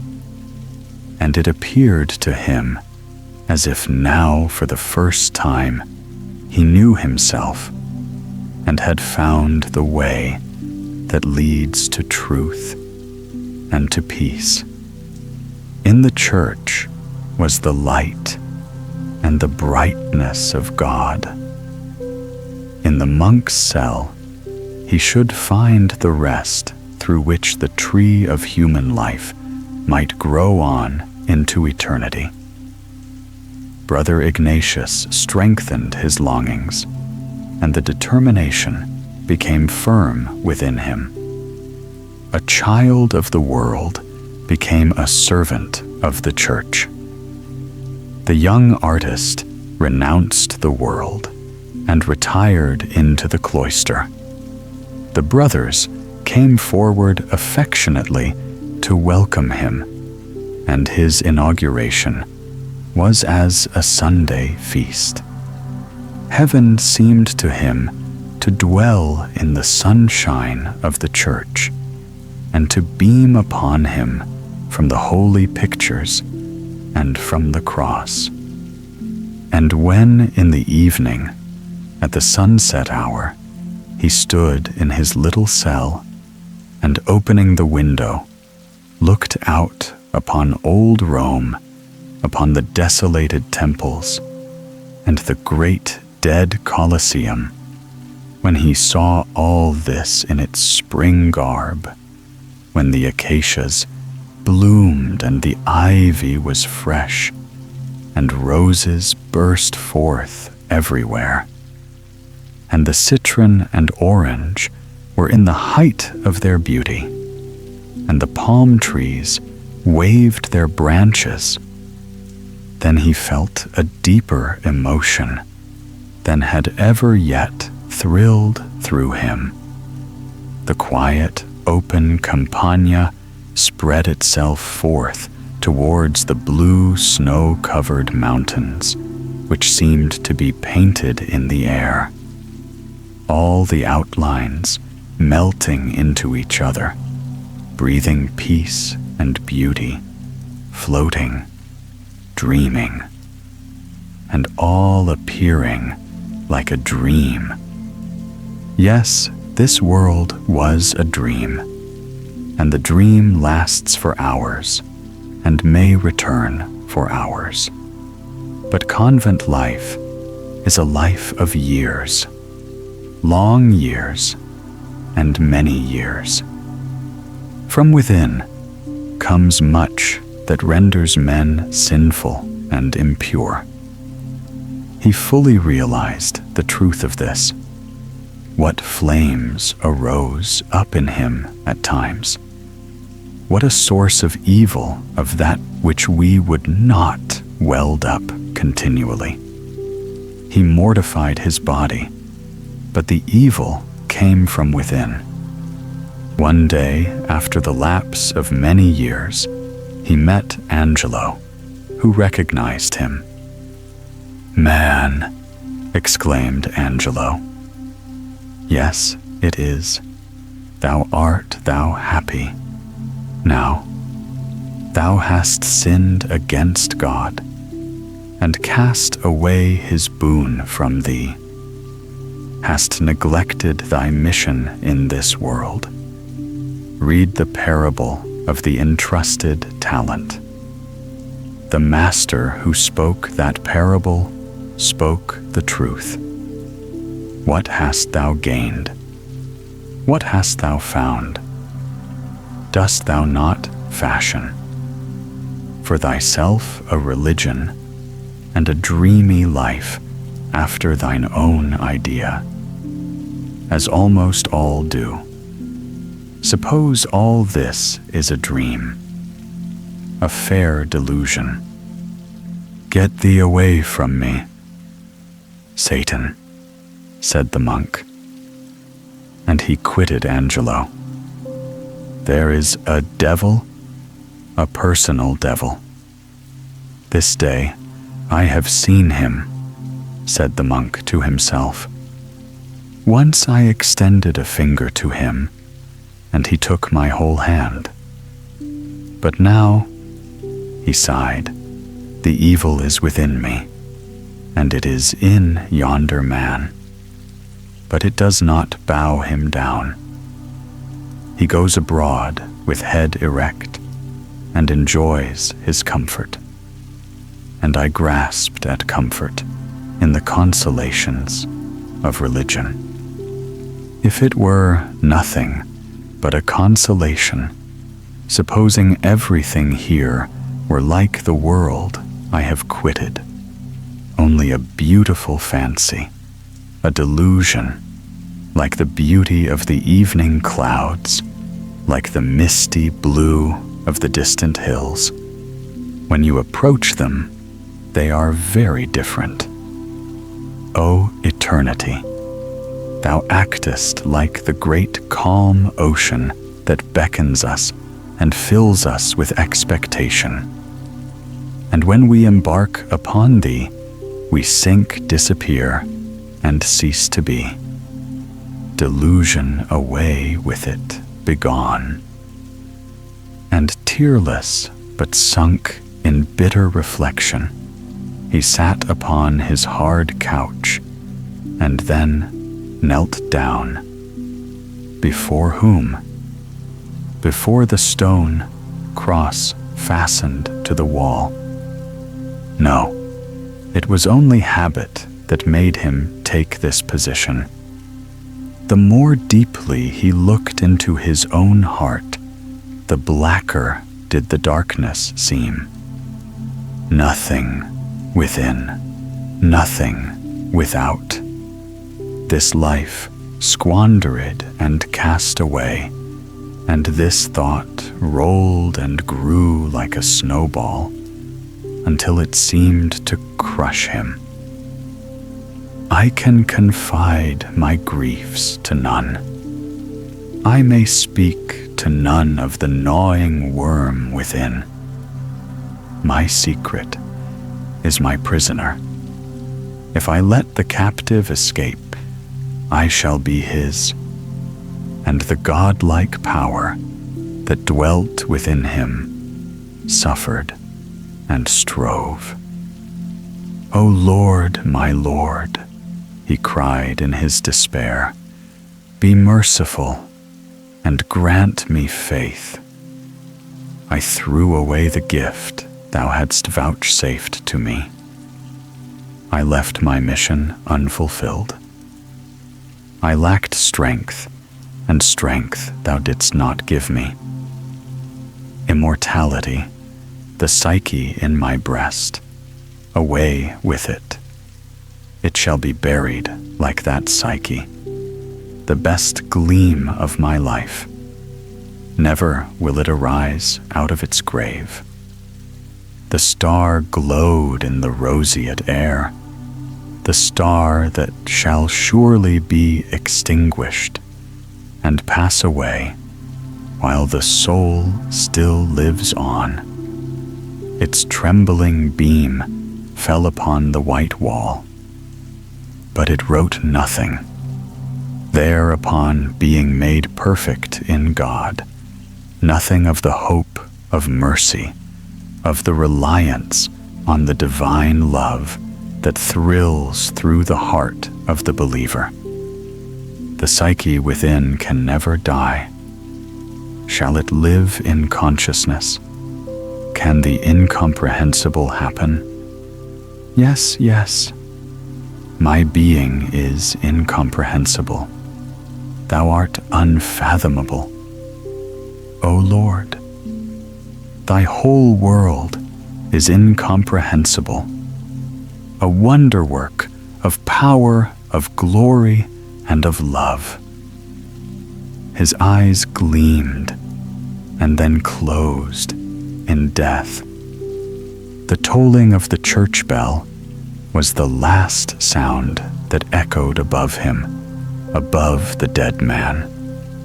And they buried him, covering him with earth that had been brought from Jerusalem, and in which was mingled the dust of many of the pious dead. When years had gone by, his skeleton was dug up, as the skeletons of the monks who had died before him had been. It was clad in a brown frock. A rosary was put into the bony hand, and the form was placed among the ranks of other skeletons in the cloisters of the convent.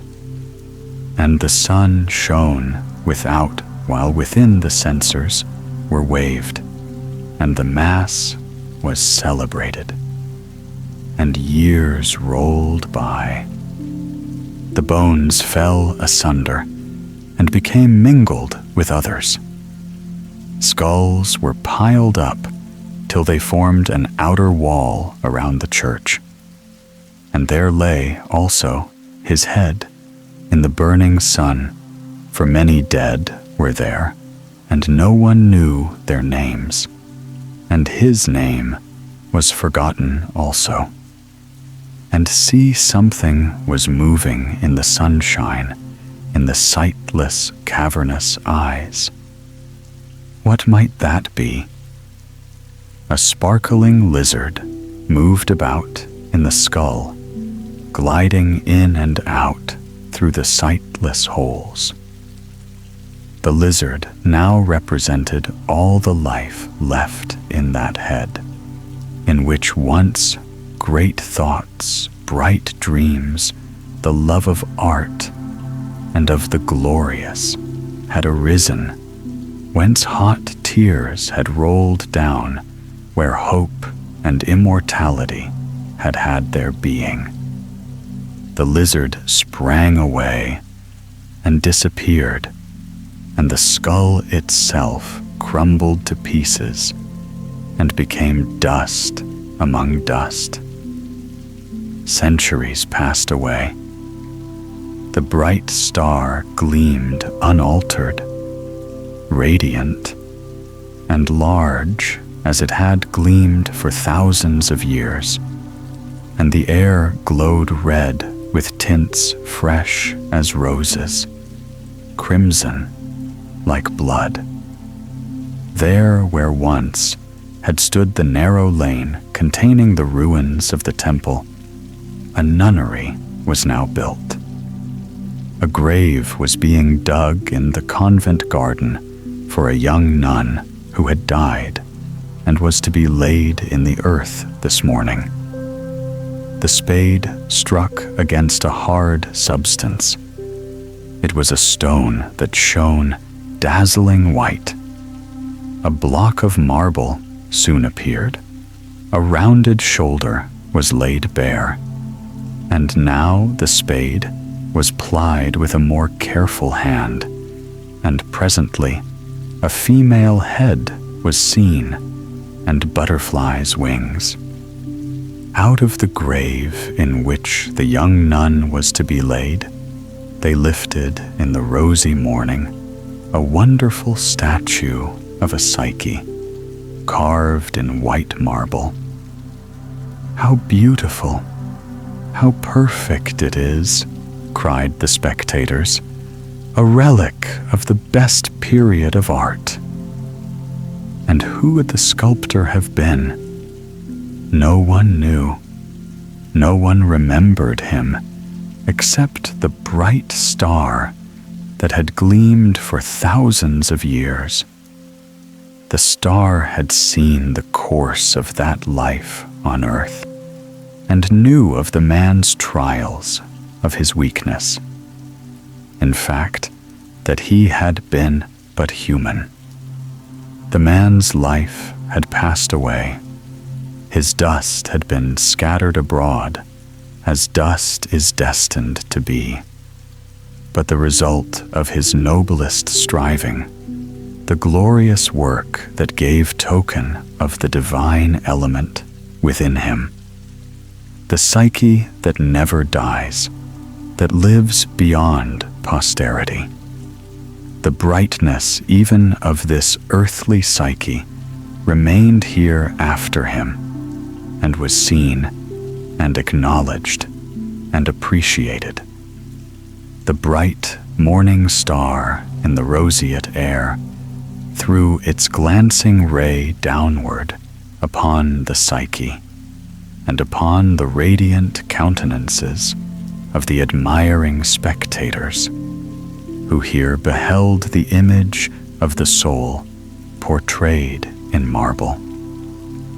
What is earthly will pass away and be forgotten, and the star in the vast firmament knows it. What is heavenly will shine brightly through posterity. And when the ages of posterity are past the Psyche, the soul will still live on.